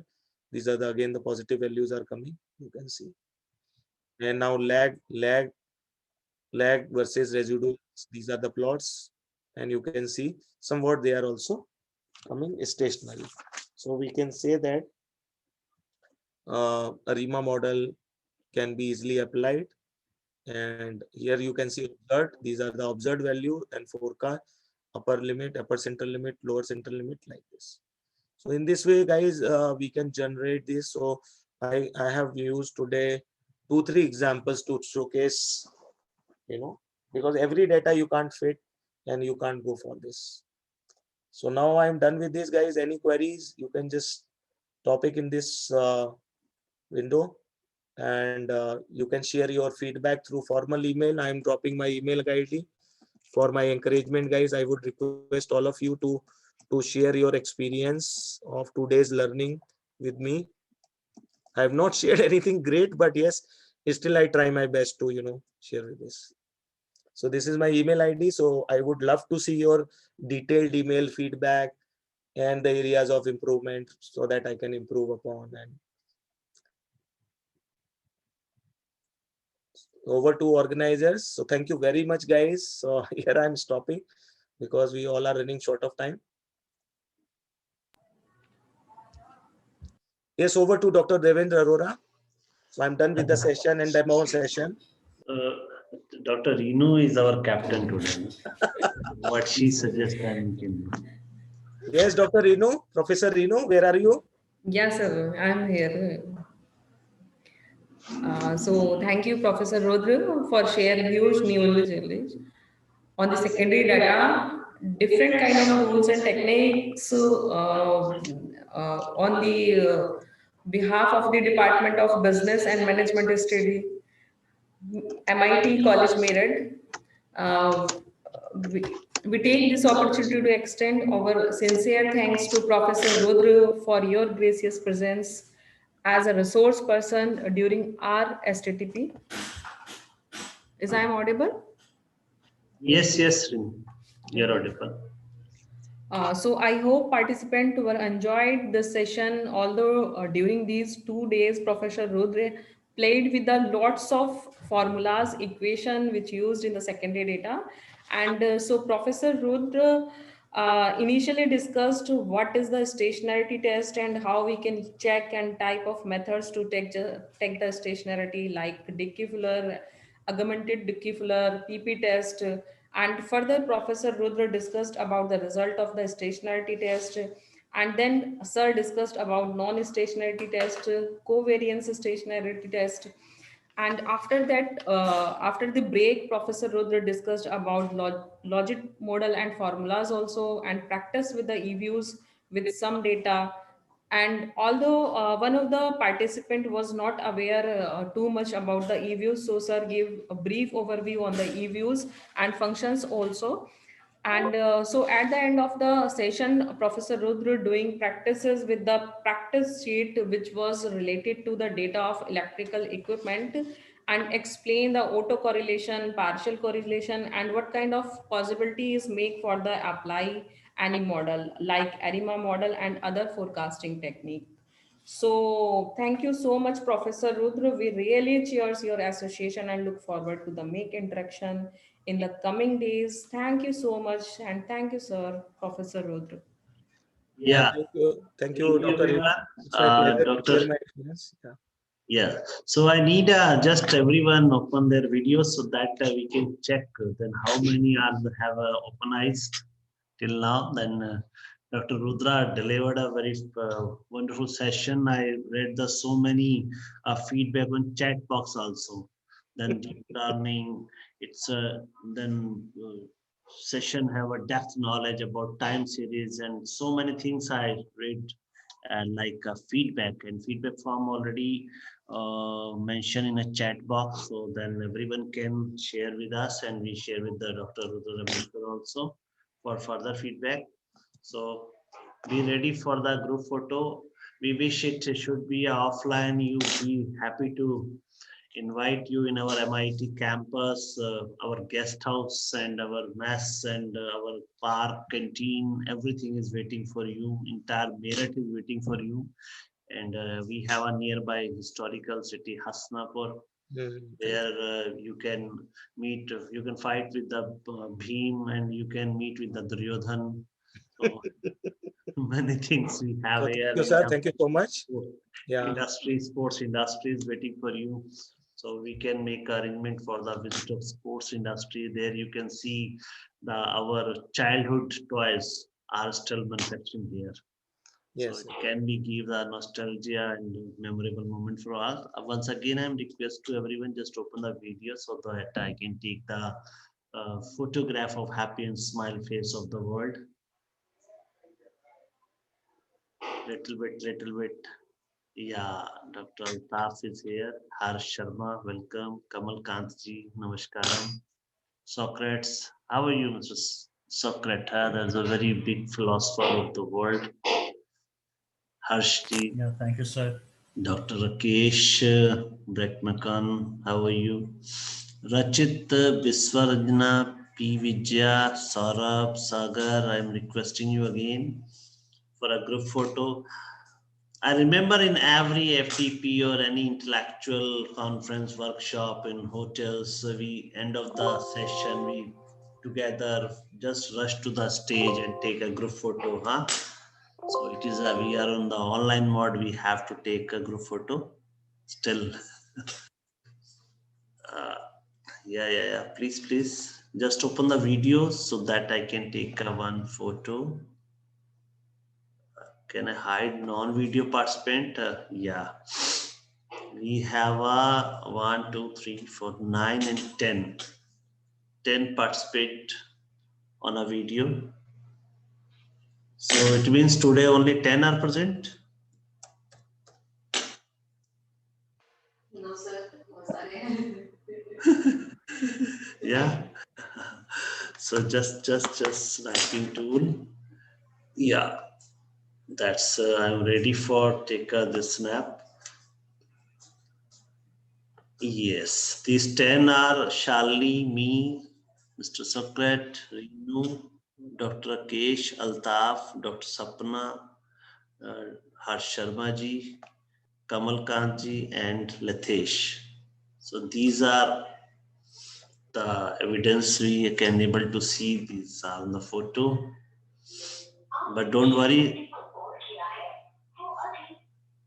No need to worry anyone. Then your attendance is also mentioned here in chat box.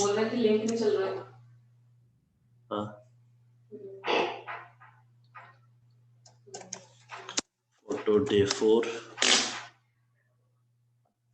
That's nice.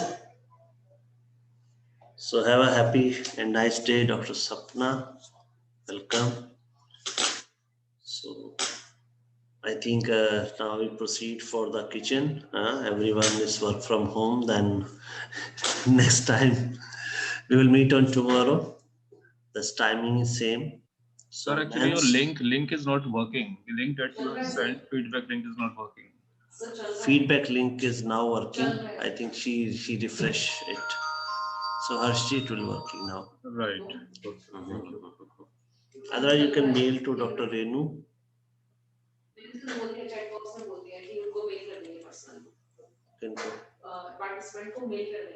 अच्छा आप सबको mail कर देंगे doctor Renu अभी link के feedback link के लिए भी. So have a nice day. So all 1, 2, 3, 4, 5. Then rush to kitchen. Everyone for the happy lunch. Enjoy your day. Thank you, sir. Thank you so So much. with your grant permission, can I leave and end of this meeting?